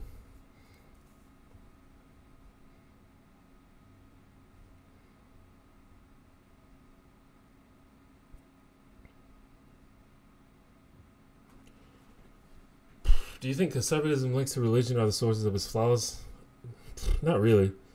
Because I think that conservatives often completely misuse religion for their own gain.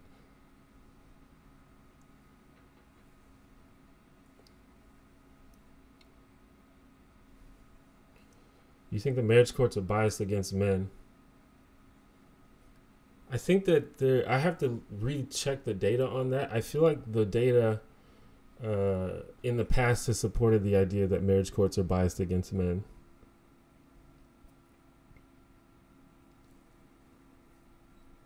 But I don't know if that's still the case. And I actually have a friend, this is just a personal anecdote, but I have a friend who's a woman who is currently in a custody battle and is being pretty screwed by the courts, and they're like extremely biased like towards the men in this case. And a lot of people think that a lot of courts are overcompensating for past bias by favoring men, but I don't know if that's true. I'd have to look at the data to really get a real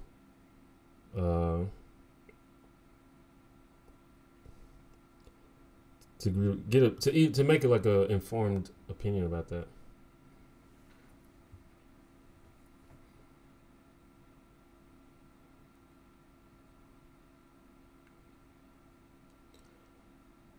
What's your opinion on religion in general? I think anything that's dogmatic and not fact-based is usually bad.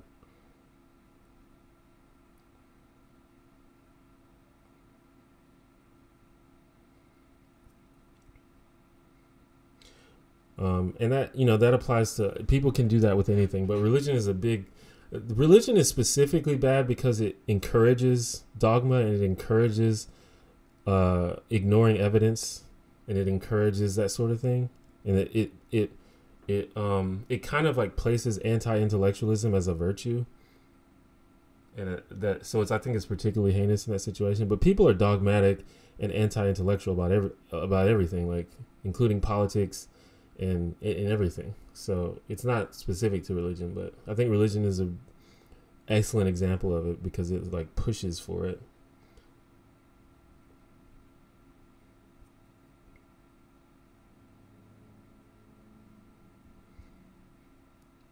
Where do you get your sources from? I don't know, just various places. Anything that is data based, you just go straight to the whatever studies have been done about it. A lot of times it's funded by, there's federal studies that are funded by the government or independent organizations. It's just, various places. Just got to find it.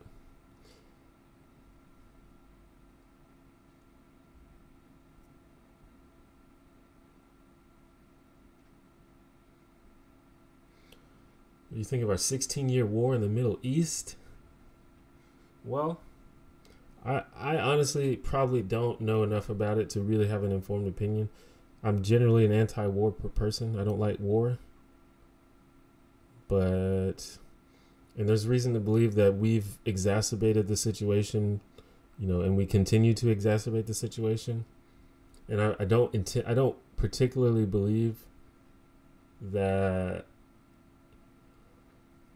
we actually care to fix the situation. But beyond that, I'm not that informed about Middle Eastern foreign policy and national relations, so I probably couldn't make a good comment on it.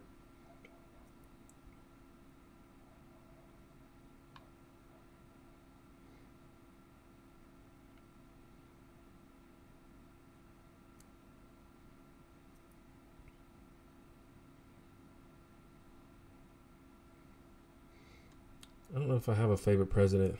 I don't really care. They're interesting,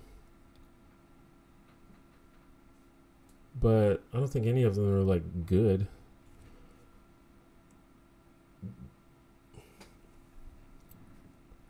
They all have some pretty major flaws, but I don't know. I guess they do their best. Maybe. Is it a good thing that the USA is the most powerful country? Probably not. I don't know. It's good and bad. Probably mostly bad though, because the USA, the United States, is probably the most backwards of the developed countries. Probably, maybe not. I guess not. But it's one of the most. I think the priorities of this country are just completely out of line with anything that's humanitarian and practical.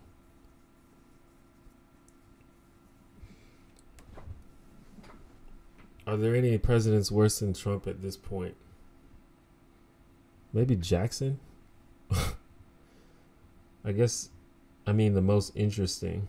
Well, they're all interesting. I don't know. I feel like you can't really get more interesting than Lincoln. That's kind of like a cliche choice, but I feel like he has the best story, right? I think Trump is definitely going to go down in history as a low point in American history. Like we're going to look back at this and be like, how the fuck did we let that happen? Do I like or dislike Trump and his policies? Dislike.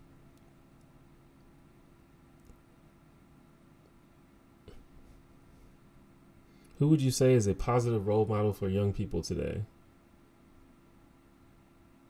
I don't know, Ellen? What do you think of Jordan Peterson? I haven't listened to that much stuff from him because he's really easy to write off. When I first, we were talking about C16 before, and he was sort of the guy, like the loudest guy that was opposing that. And since it was such an obvious misrepresentation of the bill, I like really wrote him off after that, because it was like, okay, this guy is just a troll that's riling people up over nothing. But it seems like, from what I understand, that he's actually a pretty smart guy when it comes to the stuff that he's, an expert at. But when he delves into like politics and social issues, that's when he becomes really shitlordy and uninformed and saying a bunch of dumb shit.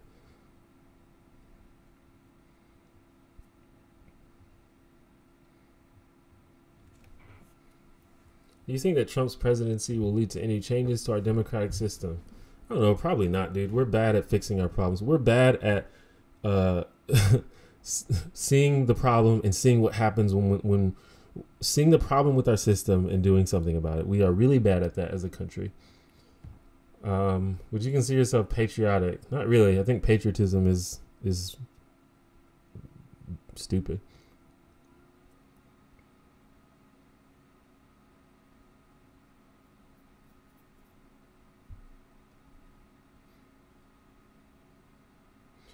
I don't think Trump's legacy will be as controversial as many are predicting. The sad reality is he will be viewed by historians as an ineffectual joke.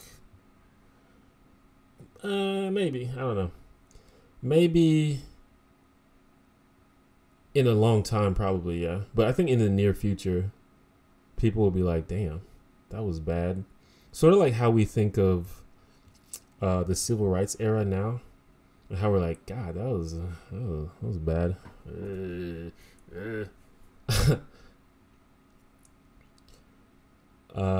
But in like 1,000 years, no one will care.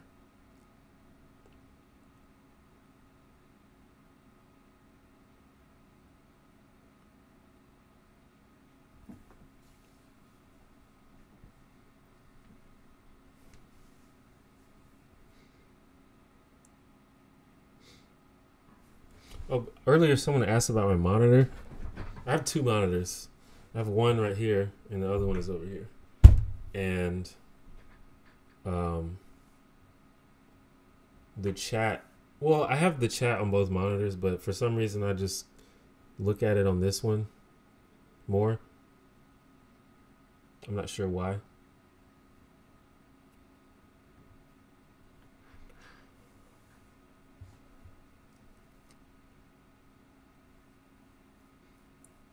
I think it's just a more natural place for my head to turn. Maybe because the mic is facing this way. I don't know. What do you think is more important, individualism or community-minded thinking? Why? Why not both? But I do think that I think that altruism is better than egoism. I think caring about other people. I don't know. Why not both? That's my answer. I think in terms of like policy and making laws, policy that is better for everyone is better than policy that is better for just some people.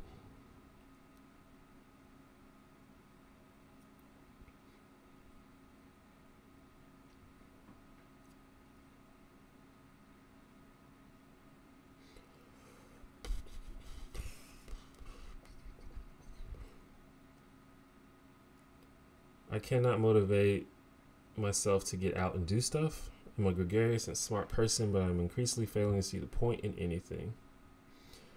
Well, the thing about that is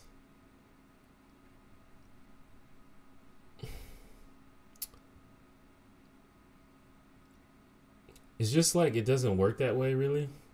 And that's just, you're just going to trap yourself in that sort of thing.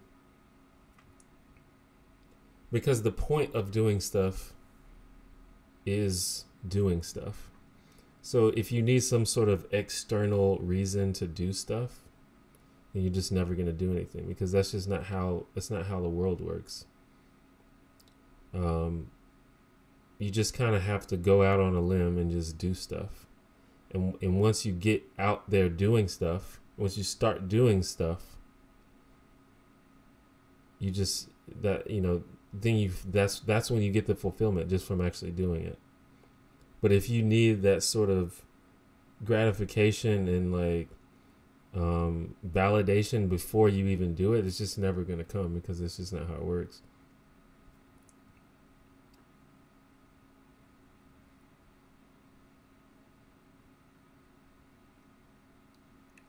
So you just kind of have to sort of bite the bullet and just find something to do. Find something that you're a little bit interested in and go towards it. And hopefully just the journey and the process is fulfilling.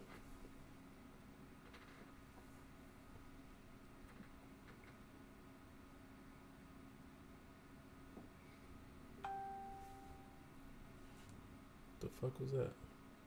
Oh. Do you think people in the workplace only hate their jobs because of a lack of autonomy, or do you think it's something else? Well, it depends on the person, probably. I think most people hate their jobs because most jobs are not employee focused. They're company focused and profit focused. So, you know, and a lot of that may have to do with autonomy and stuff, but you know, there are you know, you can look up like best places to work and whatever. And a lot of companies have, you know, relatively decent job satisfaction among their workers, just because they have a more employee focused mindset. Like most people who work at Google love Google, except maybe that one dude that got fired. Apparently was not that fond of women. I don't know, that's probably unfair, but anyway, and that's probably, you know, that's probably just because, you know, Google pays well and they care about their employees. So that, I think that's probably why most people who hate their jobs is because their jobs don't give a shit about them or treat them well. Like I have a buddy who works, like he actually likes his job. And honestly, like it's kind of crazy because I have this friend who's an engineer. He works for this engineering company, and they work him to death, and they don't pay him as much. They don't pay him enough for how much he works. He works maybe like 60 hours a week, and his salary is based on like 40 hours a week. But he always works because they need him there, and they just treat him like shit, basically. At least from my perspective, I'm not there, but this is based on what he tells me. And he complains about his job a lot, but he likes what he does. But that's why people hate their jobs, is because their companies take advantage of them and they don't care about your personal fucking happiness.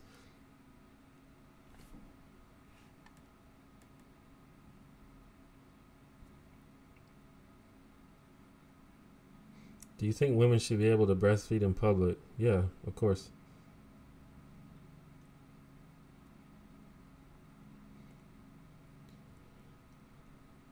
In the end, everything is the same. Fulfillment is fulfillment. It bores me. In order to stay motivated, I'm forced to go bigger and bigger. I don't know. I don't really know what to say about that.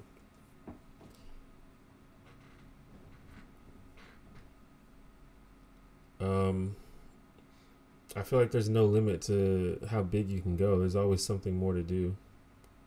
And maybe you just haven't found a thing. Maybe you need to try more and more things. I think that's a problem with a lot of people is they don't try things. They sort of find a certain path in life and they say, well, this is working for me, so let's just do this. And, it's just not really fulfilling, but it works, so they just do it. But maybe sometimes you need to try just random new things. Just see, like go live on a farm for 6 months, go backpacking for a year, like fucking go like, I don't know, go intern for a Fortune 500 company for free for 6 months and just see, maybe you fall in love with something. Who knows? At what age did you lose your virginity? 19, I think.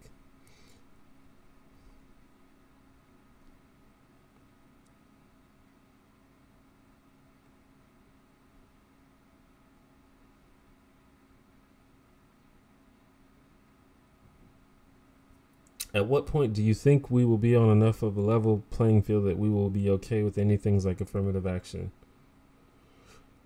I don't know. I think we've got a long way to go because all of our institutions are still, like deeply, problematic, basically deeply racist, beyond, and even, not just racist, but just discriminatory to like all minorities, I guess. In most cases, there's some exceptions, obviously.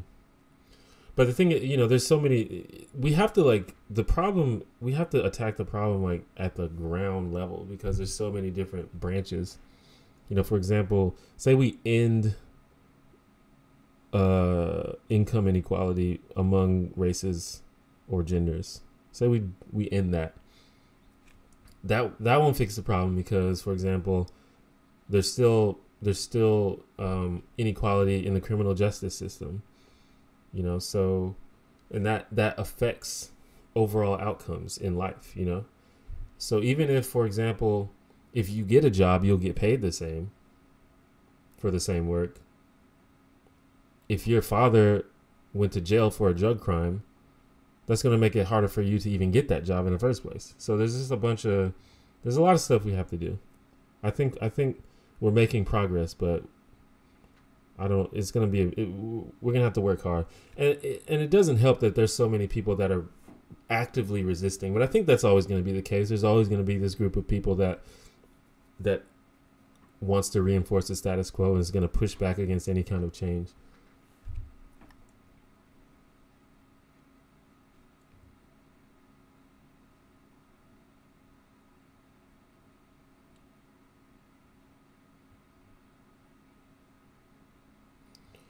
What ways do you think it would be possible to end racism? I don't think we're ever going to end racism because humans are humans and humans have biases and humans are afraid of things that are different. Possibly the closest thing we would have to do is to desegregate the world, which seems like really, really hard to do.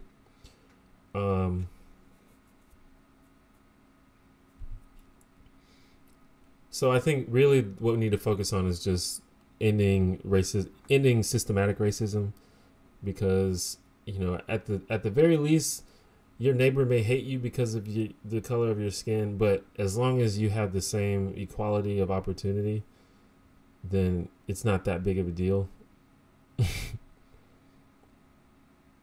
People are going to be hateful. That's just human nature. I don't know if we can fix that. What do you think about asexuality or other orientations? What I think about them? I don't know. They're fine. They're valid. Asexuality is something I don't identify with at all, but I know that it exists because I know people that are asexual, and I've talked to a lot of people that are asexual. But I am not asexual at all, and I don't even know what that's like. You think companies should be able to ask you if you've been to jail or not? I mean, yeah. But I don't think that you going to jail, if it's relevant, I don't know. It depends on the situation.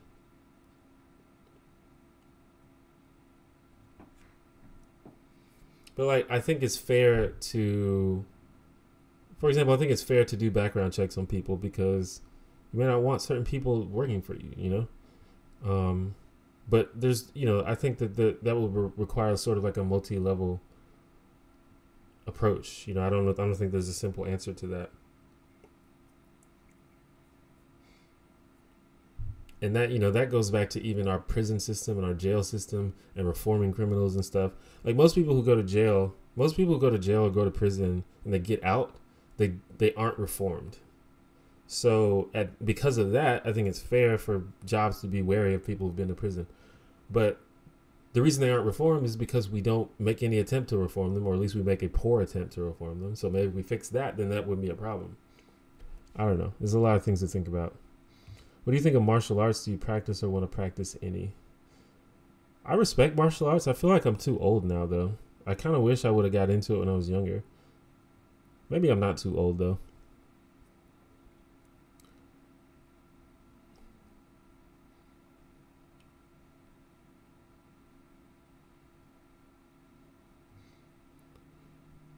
I noticed you mentioned your hypersexuality in an offhanded post on Tumblr. Would you be open to talking about that? I mean, you can ask me any question you want. I'm a pretty open person. I don't think there's any question that I just like outright won't answer unless it's like a troll question. Or unless it's just like rude or like basically like I don't have any like personal secrets really. Like if you're asking me like for private information about someone, then that's, you know, that's different. But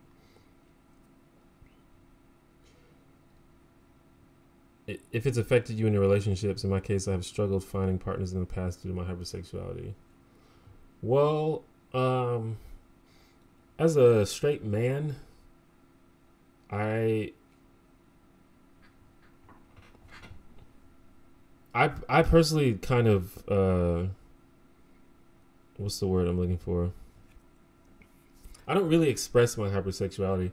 I just feel like in today's society, I can't really, it's just in most cases going to be a problem if I sort of express my hypersexuality in my relationships. So I like wait to see if that's going to be appropriate, and it's usually not appropriate. But I've been in situations like I've met people that were sort of on the same level as me. You just kind of have to find people that are on the same level as you, and probably most people aren't going to be, but I've at least found a couple of people that were,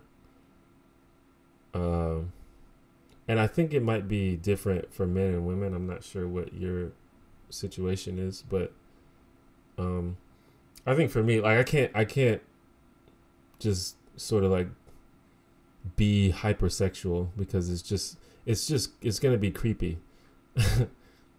I can only do that in a situation where that sort of has already been acknowledged and agreed upon. Are you gonna vote for the senator in your state? Yes. I live in Alabama, so we have to try to make sure Roy Moore doesn't win, even though he probably will. But we're gonna try to get Doug Jones in there. I'm gonna try my best to get everybody to vote for Doug Jones. What exactly is hypersexuality? I don't know if that's an actual term. If it is a term, I might be misusing it. But it's just, I don't know. I think it's probably expressed differently in different people. But it's basically people that have strong, very sexually open, sexually liberal, high libidos, just kind of like a very sexual person that just likes sex a lot, I guess is the best way to put it. But I guess you just experience sexuality and sexual urges and you experience that very strongly and very often, and also you're very open about it. Like, not prude.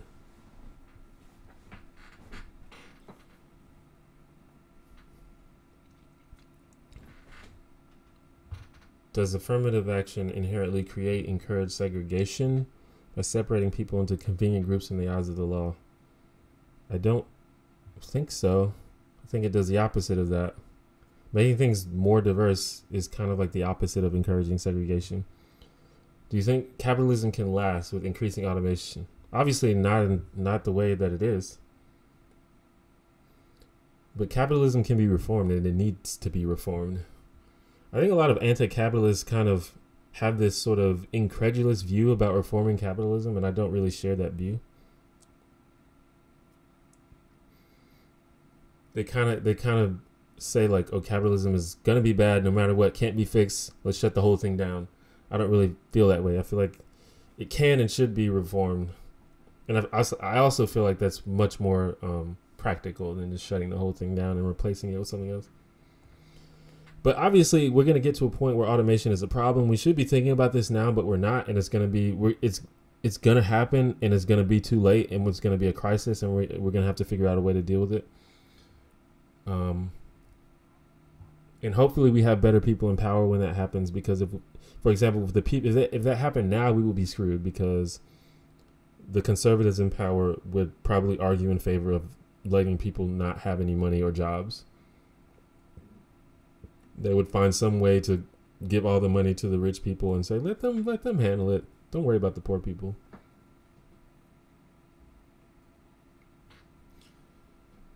Do you think affirmative action can potentially put unqualified people on jobs?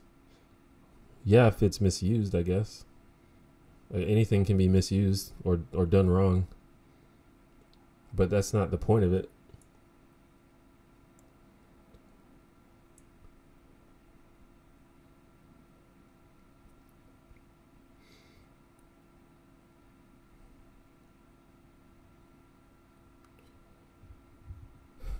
Reformed in what specific ways? Particularly in ways that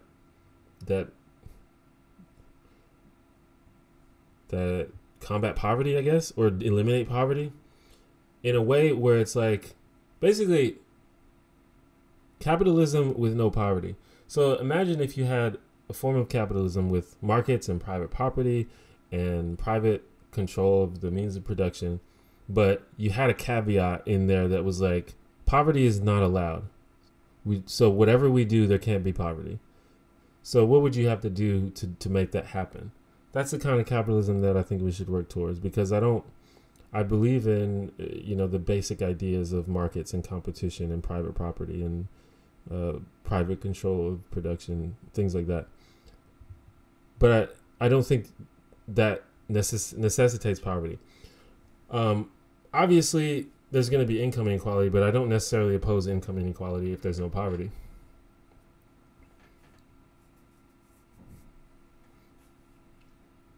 So basically, I advocate for a welfare state that takes care of poor people.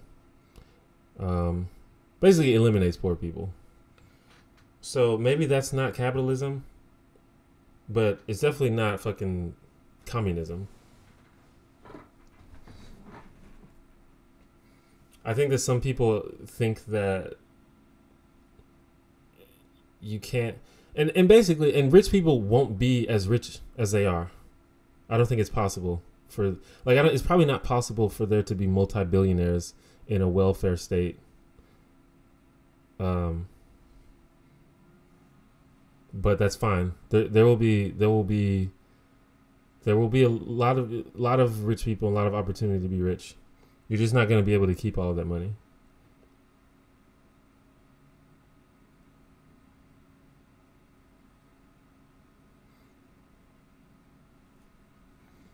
I don't know if you don't want to call it capitalism. I don't know.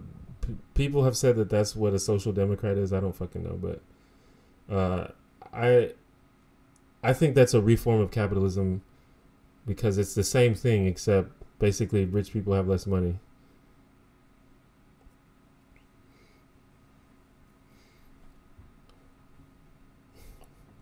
Because I feel like if that's not capitalism, then I think what we have isn't capitalism either. Because that's kind of the same thing as what we have, except to a higher degree in one way. Because we already have welfare, we already have social programs, we already have social safety nets. I basically think we just need that more.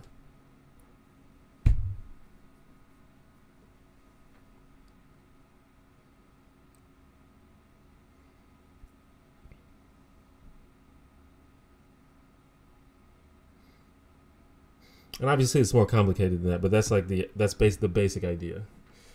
But when you start talking about, you know, like worker-owned means of production, you start talking about eat the rich, that's where I start disagreeing with you.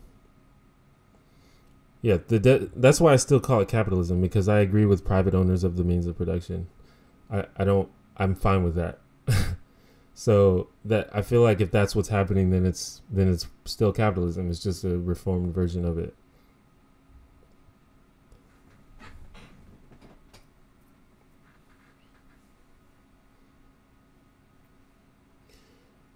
And the basic idea is, I think that people that work harder should, mixture of socialism and capitalism, which is what we have more. I just think we need a little more socialism in there, but it's still capitalism at the base level. You think privately owned companies and worker owned companies can coexist? Probably. I don't think that.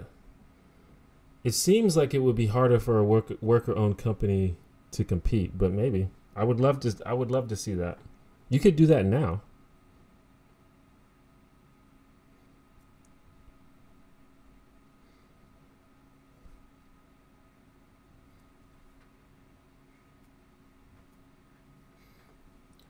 Who do you want to be president in 2020? I don't know. I mean, I would have to just hear people's platforms. There are people who I like, but I don't know what their presidential platforms would be. You know, like I like Elizabeth Warren, but maybe she would make a bad president. I don't know.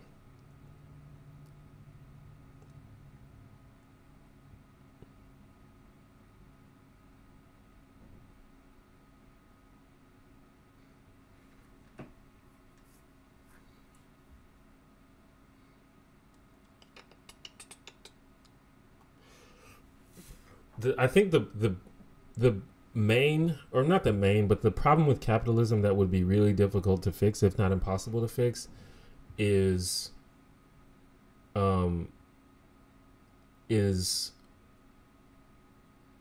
rich people controlling government. And that's the problem that I have to sort of think about and reconcile. Because I don't have a problem with there being rich people as long as there aren't poor people.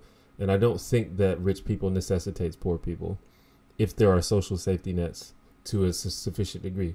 However, the fact that there are going to be rich people means that, but they may not have enough money. I don't know. But anyway, people are always going to be, and I think you can fix some of it by simply making it illegal, which is kind of ridiculous that it's not already illegal. But you won't fix, because people will just do it in private after that. But it probably would happen to a much lesser degree. I don't know. There's a lot of things that I would do if I could just like magically wave a magic wand. I don't know if it would fix everything, but I think there's a lot of things you could do if you actually cared. But the problem is we don't care.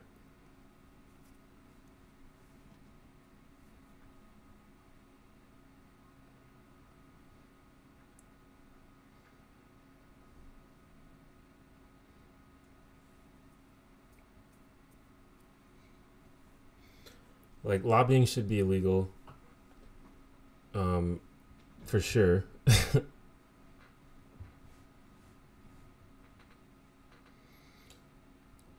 you think Trump truly thinks that he puts the people of America first? Of course not.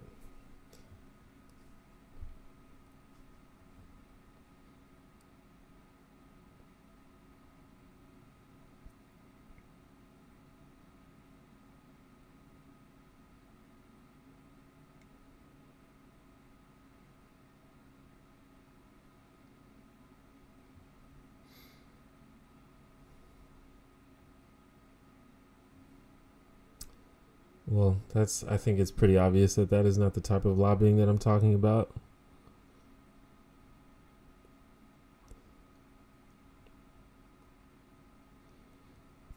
You can safely call a world of Uber, Airbnb, and these other platforms where people basically indenture themselves their property for money's capitalism.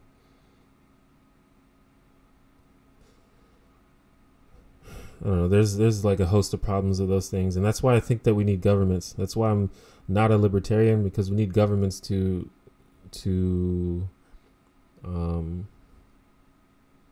regulate stuff. That's one of the problems with things like Uber, and you know they're starting to feel the pressure of stuff like that. But when things become like super unregulated, it's always a disaster. That's why we need governments. So you don't think he's simply misguided? I think he's misguided, but I also think he's actively bad. I think he's actively malicious. I think he's actively corrupt. I don't think he cares about what's good. I don't think he cares about what is better for the world. I think he cares about what's better for him and the people he's working with.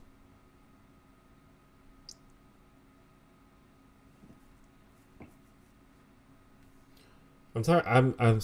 When I said lobbying earlier, basically I don't think it should be legal for companies or people to give money to legislators in exchange for them passing laws and writing laws that favor them.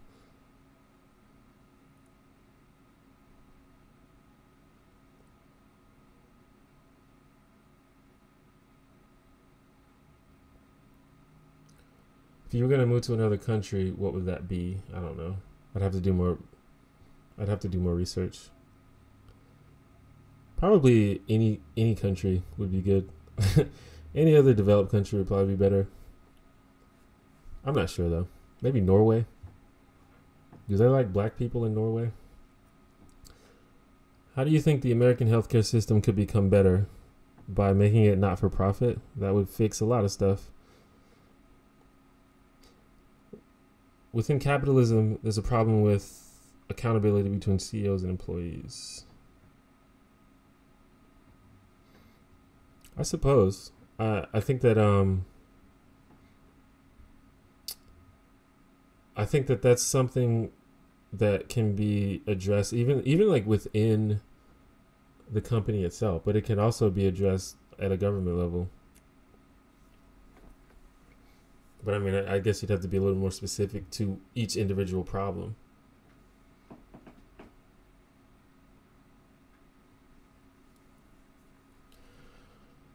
What do you think about the current justice system in the U.S.? I don't know. That's a really broad question. I think it's a good idea. I think the ideas behind it are good. But in practice, it seems to like get a lot of things messed up.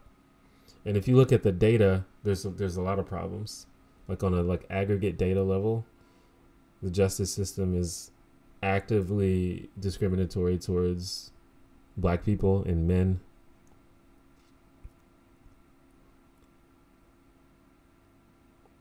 And probably some other people. I know about the data on that. Yeah, how it focuses on punishment. That's an interesting thing to think about. I've never thought about it that much. But yeah, you know, like retributive justice it doesn't seem to be very productive.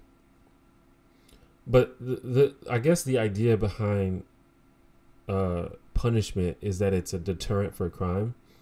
So like if there was no punishment for crime, there would probably be way more crime, obviously.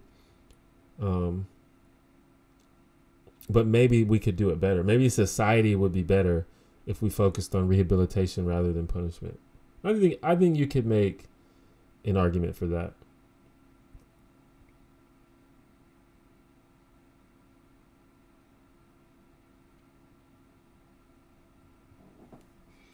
My problems with America there's just so many different problems. I think the racial issues is one thing, but there's a whole lot of things. Like I feel like my ideas are just completely out of touch with the general mantra of America. Like we sort of have this really hyper individualistic attitude, which I don't identify with at all. And we also, like I was saying before, like we're really bad at addressing our problems as a country, and we have like a completely dysfunctional government. We have, you know, like things like crime and stuff go down and stuff, but you know, like I think the gun violence thing is a really big problem. Like we have all these gun deaths every year. And I think they're going down overall, but we still have like way too many gun deaths. We have way too many mass shootings, and we do nothing about it. Like literally nothing. Like imagine you having this really serious problem in your country and you just do nothing. Like zero. That's crazy to me. Like that's like out of control.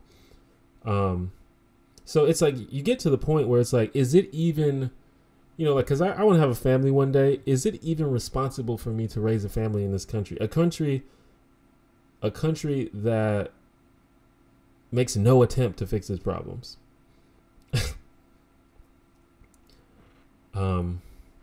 Even a country that has people in positions of power that actively want to make it worse. That's the type of things that I think about when I think about America. Like, obviously, there's a lot of great things about America. You know, the fact that I'm even allowed to say this right now is a good thing about this country. There's some countries where you can't really criticize the government that hard. You know, I acknowledge that, but you know, it's a thing to think about. You know, at this level, I honestly think if I did have, like, if I had a lot of money, if I was wealthy right now, I would already have strongly considered leaving this country for sure.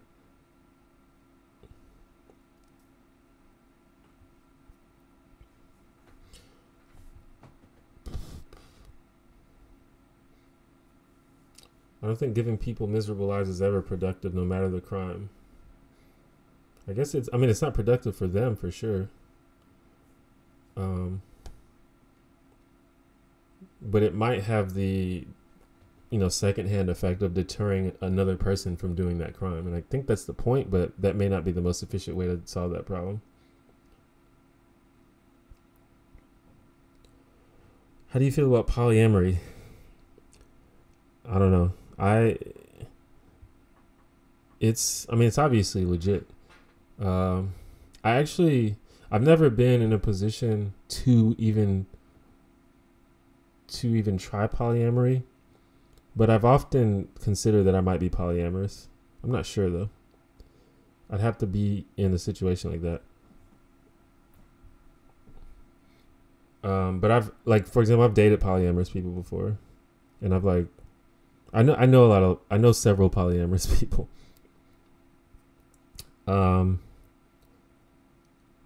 Do you think the argument of teaching men not to rape is good enough? Good enough for what? For preventing rape? I don't think any one thing is good enough for solving any problem. And I feel like no one has really argued that it is. I think the problem is a lot of times our attempted solutions for sexual assault allegations is telling the victims what they should have done or what they could have done. And I feel like that's completely non-productive.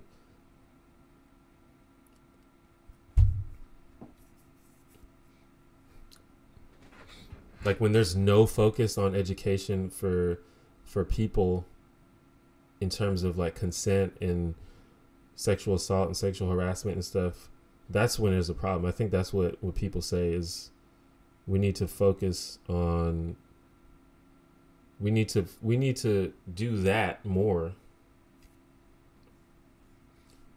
Do you support the death penalty? No.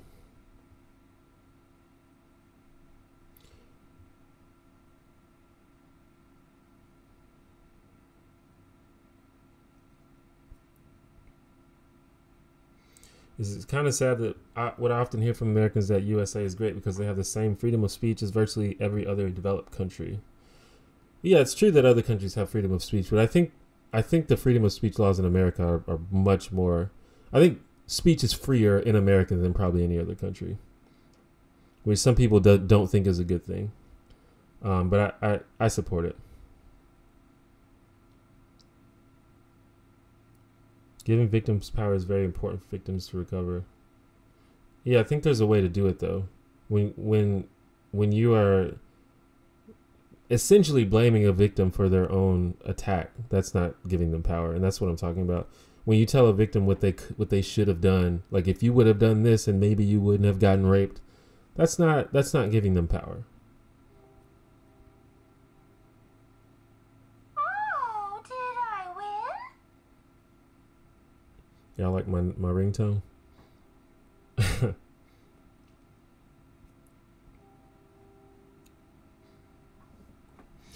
So I've actually been streaming for 2.5 hours, which is longer than I usually do. So probably only going to be going for another 30 minutes or so.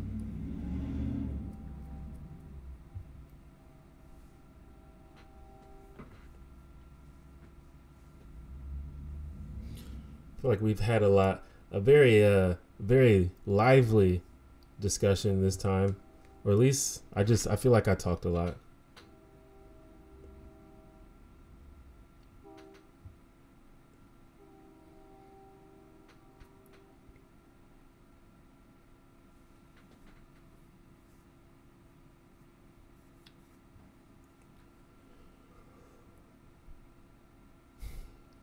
But I actually did a video about the whole teach men not to rape thing. The thing about it is, and this is what I've learned as a person, is particularly as a young man, is educating people about sexual assault and consent is important, and it does work, and it does make the world better. And I know this from personal experience because these are things that I've had to learn myself.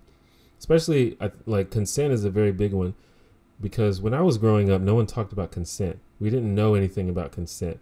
We weren't like fucking rapists. We weren't like trying to rape people, but we didn't understand what consent actually meant. We didn't understand when we were like making people uncomfortable. We were doing things that were manipulative or, fucking up people's emotions and shit.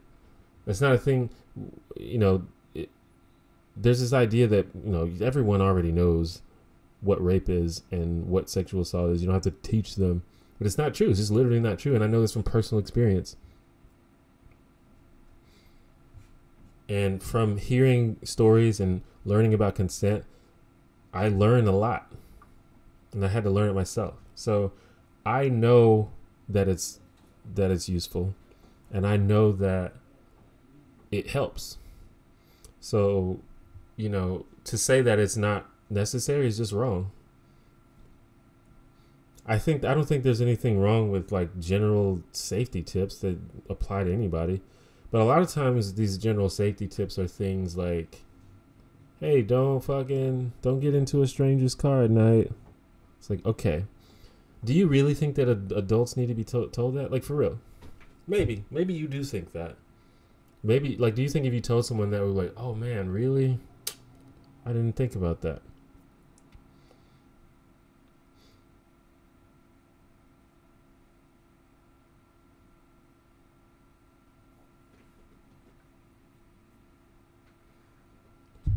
I don't think we should conflate active rape as in people consciously going against people's wishes against a problem of consent. Yeah, but the problem is that sexual assault includes all of that stuff. And that's the whole point.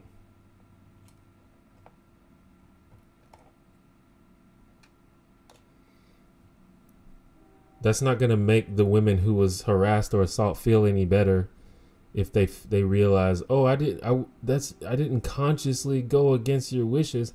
That doesn't make them not, that doesn't make them feel better. That doesn't make it not assault. So that needs to be part of the conversation, because it's all in the same category. It's not all the same thing, but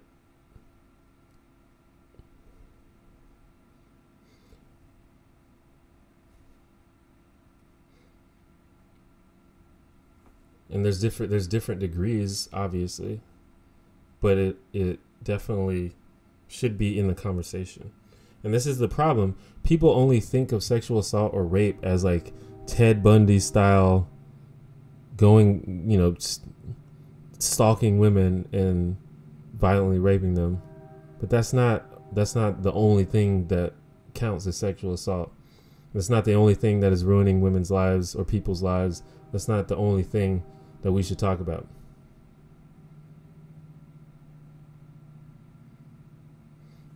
It's not just this person didn't know how to interpret me. It goes beyond that. It's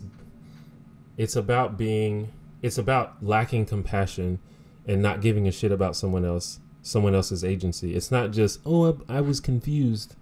It's about you as a human, you being flawed as a human being, not understanding someone else's emotional state, or in many cases not giving a shit about someone's emotional state, or you feeling entitled to something, or you taking advantage of something. So it's not just a matter of just like innocent people being confused. If it was just that, I don't think people would go that hard on this conversation.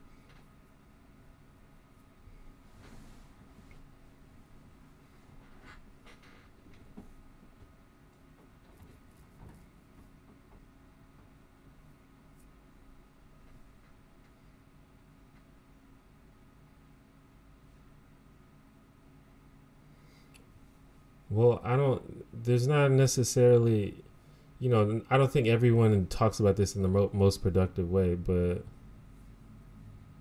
it's not a matter of demonizing people. If you're saying that when most people talk about this, they're demonizing people, I don't think that's true.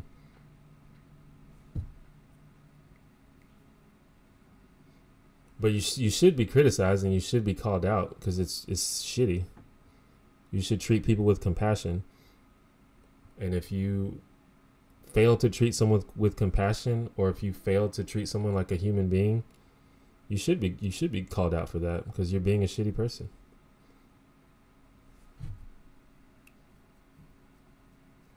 And we've all done shitty things, and we should own up to it.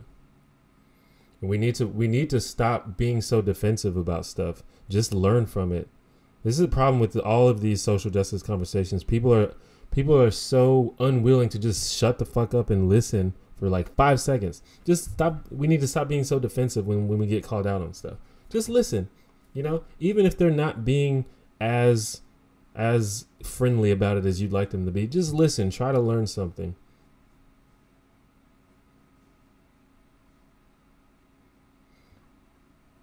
I don't think it's the case that we don't know that Louis C.K. has already reformed from it.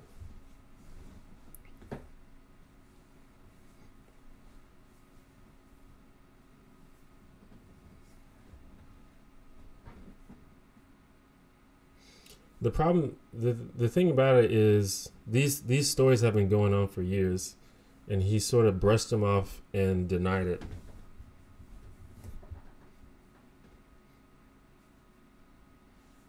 But you don't need to. I don't know why you're going so hard in defense of Louis C.K. Louis C.K. has owned up to it and apologized himself and acknowledged the problem himself. So you don't need to defend him. He's said his piece, and he's decided what he's gonna do.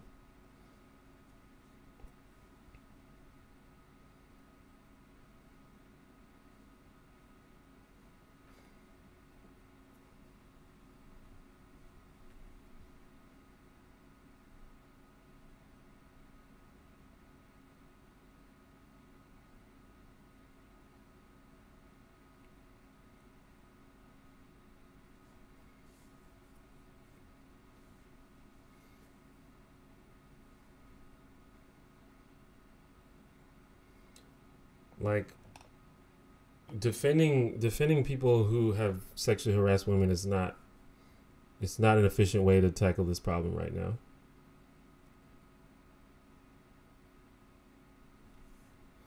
And the fact that that's what we're defaulting to is the problem, and that's what people are talking about. Instead of using this as a way to help victims or learn more, instead the initial default response is trying to find a way to defend the people who committed the act. I think that's the absolute backwards way to think about it.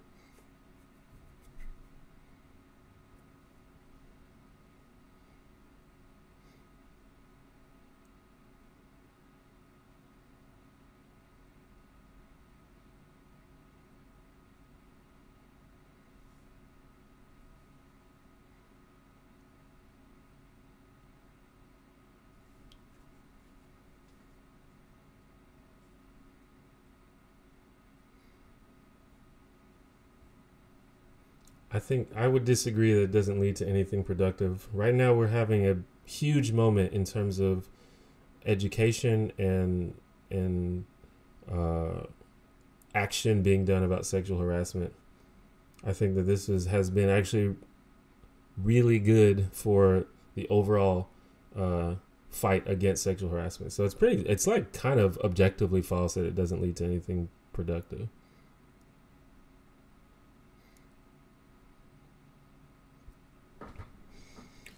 Especially someone like Louis C.K., who is considered like a very powerful person in the industry. Like it definitely causes a change, a shift in power dynamics where someone that big and that powerful can be held accountable for things that they did that they have never been held accountable for ever. That can finally happen is definitely productive.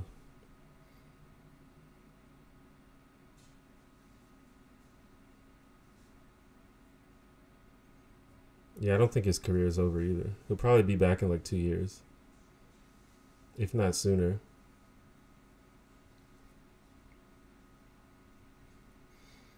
But the thing about Louis C.K., I feel like what he has done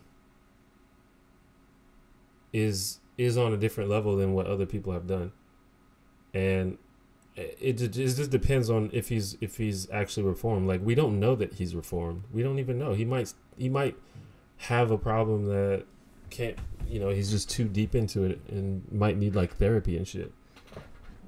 We don't know that. I don't know his private life.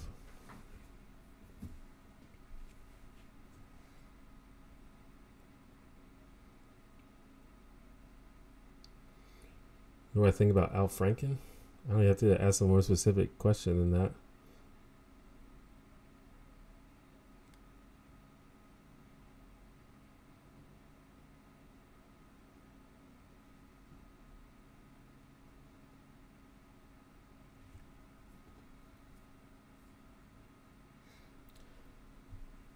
Anyway, right now, basically what I say is it's completely backwards to default to defending defending abusers. I don't think that is even the correct way to go about this.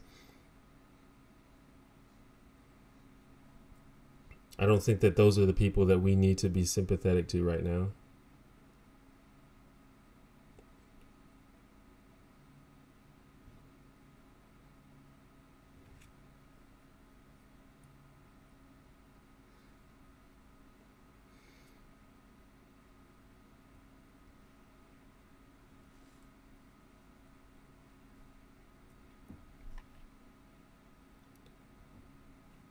So it's like, whether or not Louis C.K. is reformed or if his career is doing well, that's just not I just don't care about that right now. What makes me happy? A lot of things make me happy. I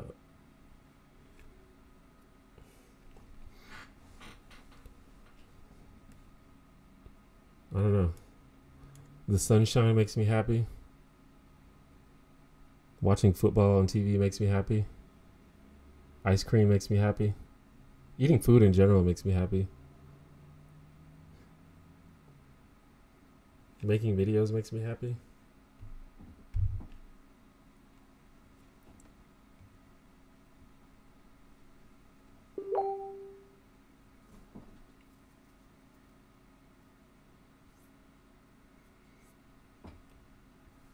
Do you think I'm not saying we should never sympathize with people who have reformed, but now's not the time. Like, this is literally fucking within a week of this being revealed, and you're defaulting to sympathizing with the abuser. Now, if there is a time to sympathize with Louis C.K., it is certainly not right now. That's for sure. It's certainly not now. Because this literally just came out. I mean, we the rumors were out, but it became substantiated like a week ago? And you think now is a good time to jump to Louis C.K.'s defense? There's no way. Not at all. Do you think Trump will be impeached? Probably not. Do you like Thai food? Yeah, it's alright. Depends.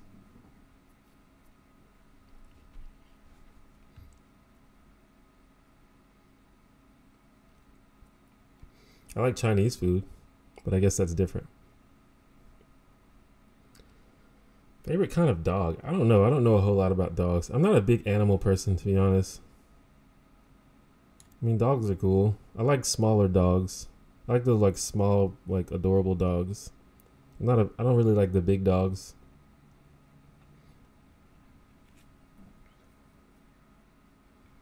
Do you like pineapple on pizza? I'll eat it, but I would never order it.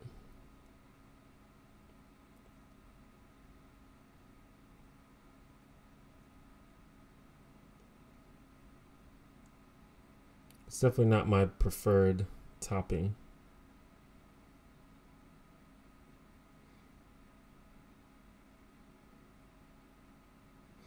I think you are defending him, and it does seem like you're defaulting to defending him because that's the only thing that you've talked about. But, you know, whatever. If you want to look at it that way, that's on you. I just don't think it's helpful.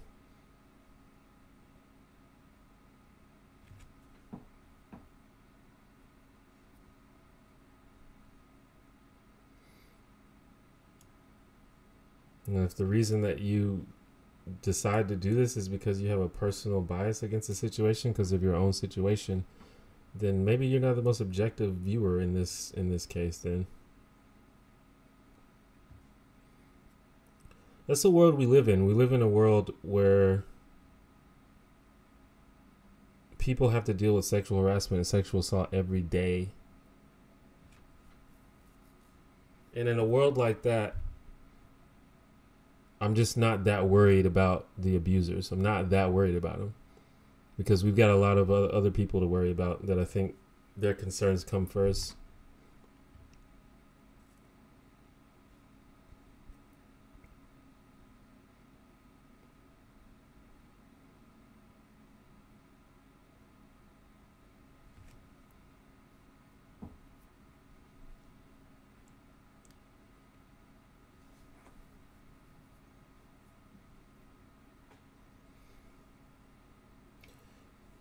That's just not the way that I'm gonna look at it. I don't think that, I don't know, like people always want to do this sort of like almost devil's advocate type of thing where it's like, well, think about it this thing, you know. It's like, I don't know.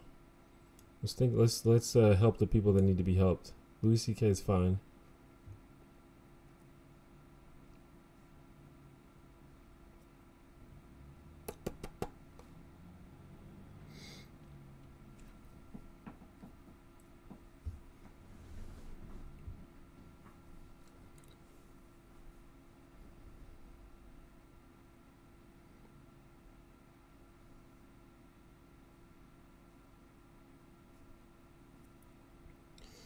So I guess we have like 10-15 more minutes. This is a longer stream. Just because there's been so much activity in the chat, which is cool. I have not seen Thor Ragnarok yet.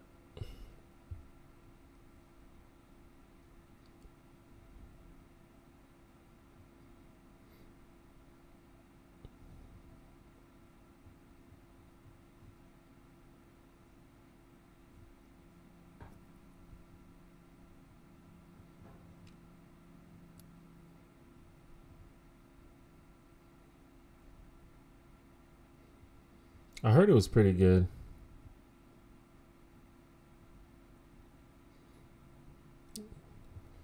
I heard Justice League was not as good. But some people are saying that it's better than Batman vs. Superman, but still not great. And I thought Batman vs. Superman was pretty bad. So we'll see. But I mean, I'm easily pleased. Just make a movie with some good action and with a coherent plot, and I'll probably like it. Because I actually didn't see Thor 2, but I saw Thor 1 and I thought it was fine.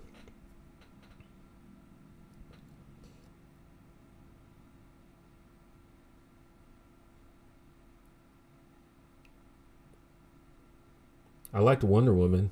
I was talking to a friend who recently saw Wonder Woman for the first time, and they said they didn't like it. But I liked it a lot. In fact, I saw Wonder Woman and Spider-Man Homecoming in the same weekend, and I liked Wonder Woman more, and I usually like Marvel movies more. Have I seen Spirited Away? I have. It's a great, great movie. Very, very good movie.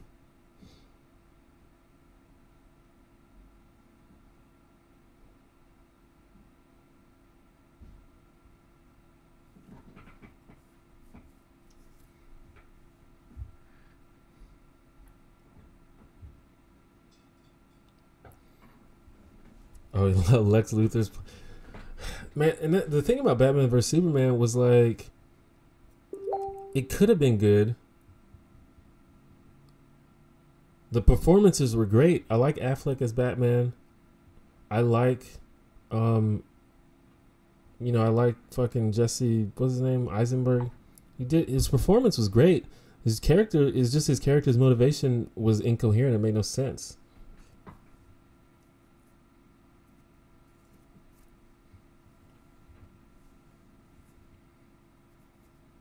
I think I've seen that Honest Trailers thing before, actually. And I actually really like the action scenes in Batman vs. Superman.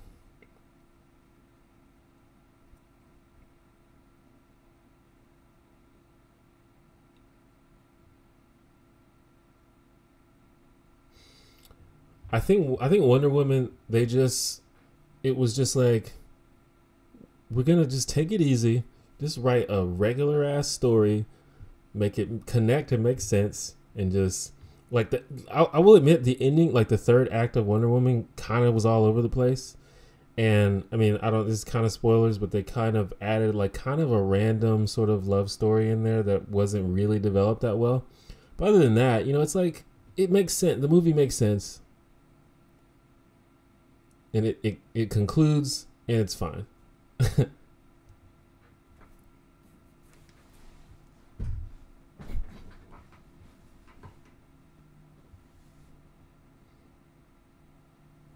You ever thought about doing movie reviews? I've thought about it. I don't know if I would ever do that.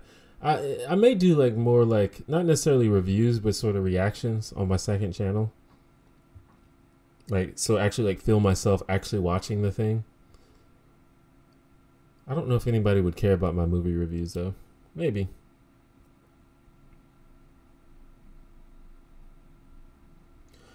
Honestly, if DC would just adapt, if they would do like Marvel, what Marvel does is they adapt existing stories. If DC would do that, it'd probably go a lot better.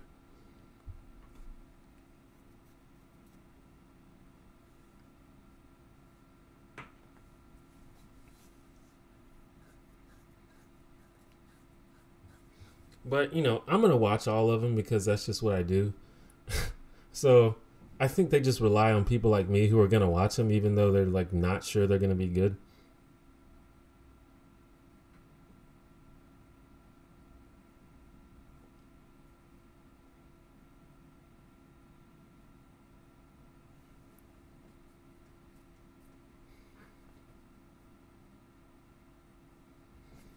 I agree with you, Steven. But that's part of the problem too. Is DC is trying too hard to catch up with Marvel, and that's probably one of the reasons why this Justice League movie is going to be kind of difficult to get into because I don't care about Cyborg yet. I don't care about Flash yet. They should have just made each movie make me care about the characters, just like Marvel did. It's fine. You don't have to catch up with Avengers. We're gonna watch the movies anyway. And then you come out with the Justice League movie and then we care. That's why Avengers was so hype. Dude, when Avengers came out, when I watched it, I watched Avengers like 3 times in theaters. That shit was awesome. It was like nerdgasm. Because it had all the characters that you already cared about. You saw all their origin stories.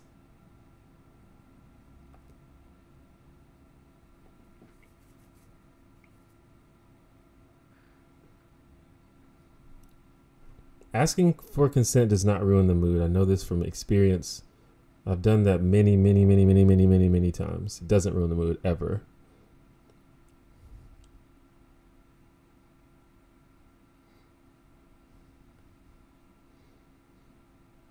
And that's just my experience, but my guess is that more times than not, it doesn't ruin the mood.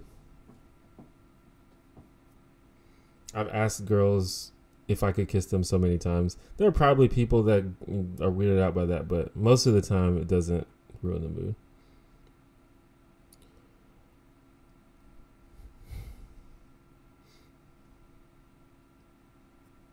And if you are more concerned with ruining the mood than you are with making sure that the person you are with is into it, then you have the wrong priorities.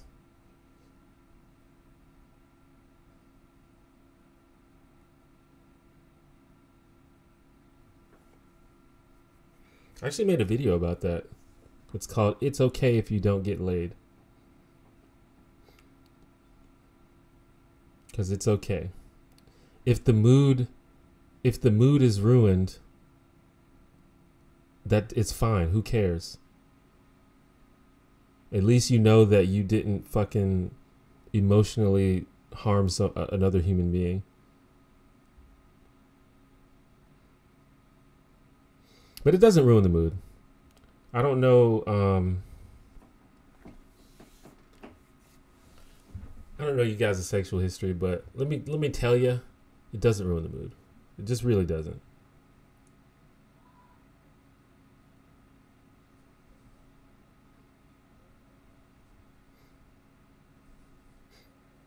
You can just say, "Is this okay?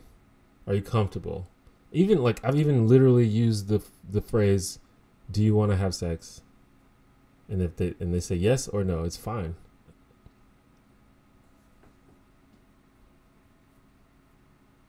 Why do bars charge so much for booze? I don't know, because you're not really paying for the booze, you're paying for the social atmosphere.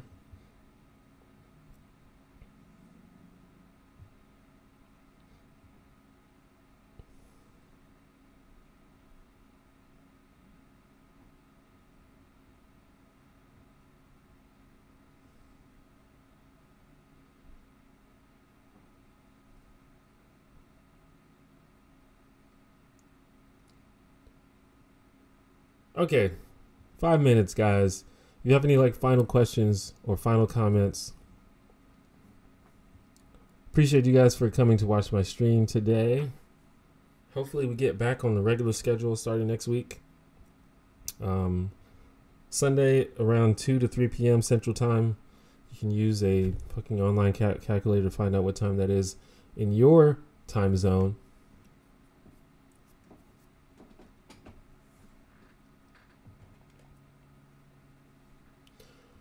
Make sure you follow me on social media. I think all those links are in the description. NSA domestic surveillance necessary or bad? I don't think the NSA should be spying on individuals for no reason. But really, it's probably not a big deal as long as the people who are running this shit are competent and actually are using it properly. Here's the thing, like privacy is quickly becoming a thing of the past, and you need to get used to it. Like privacy is just gonna not be a thing anymore, and it's not necessarily a bad thing. It's gonna be uncomfortable for a while, but we'll get used to it. I promise we'll get used to it. The problem is going to be if we have corrupt individuals that have access to that information, which may be unavoidable, but we could probably control that to some extent. Can I do more early streams? Maybe.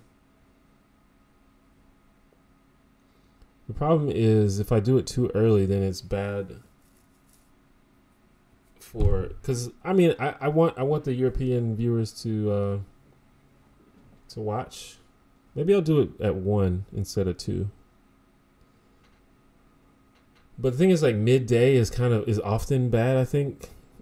Maybe not for Sunday. Maybe since it's Sunday I can do like noon or 1. But also like I usually am not up. I usually wake up at like noon. So maybe I can just get up and then like wash my face and then stream or something.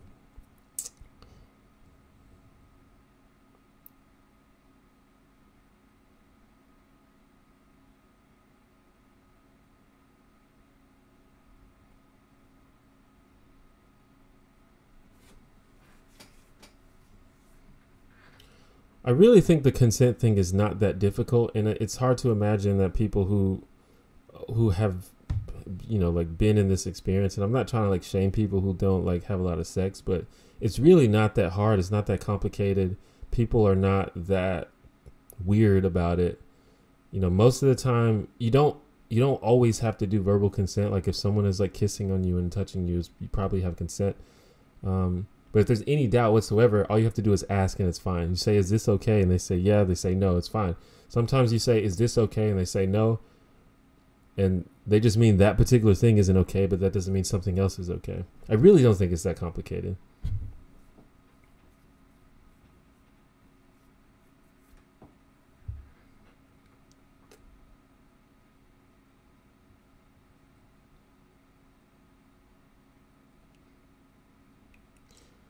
I feel like there's no way that governments and corporations won't use private info against people. I don't know. I mean, the government and corporation already has a shit ton of your private info. And how often do they use it against people? Privacy is sort of important for protecting people from a community that is not tolerant.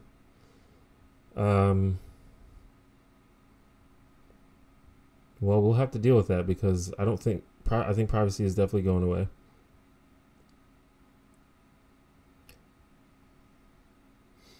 People use it for advertising, but I don't really oppose that.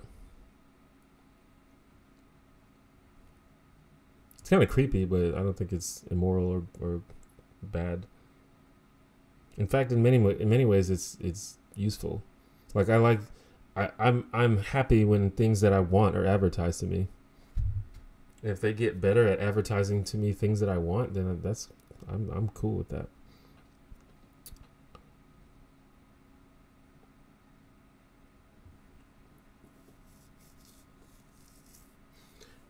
It seems like a couple of people in Europe are saying that right now is a good time, or at least ending. Like I'm ending the stream now. Usually I would be starting the stream about now, or at least an hour earlier than now. So maybe I'll just start it around 1 or something instead.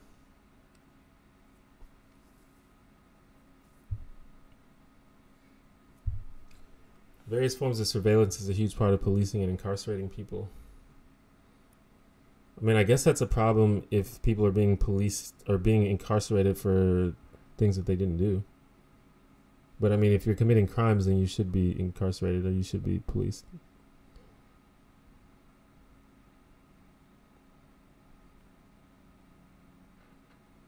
I feel like particularly a lot of organized crime, but a lot of organized and violent crime could probably be prevented if there was more surveillance.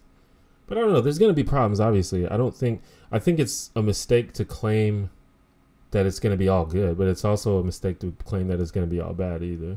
I mean, as well.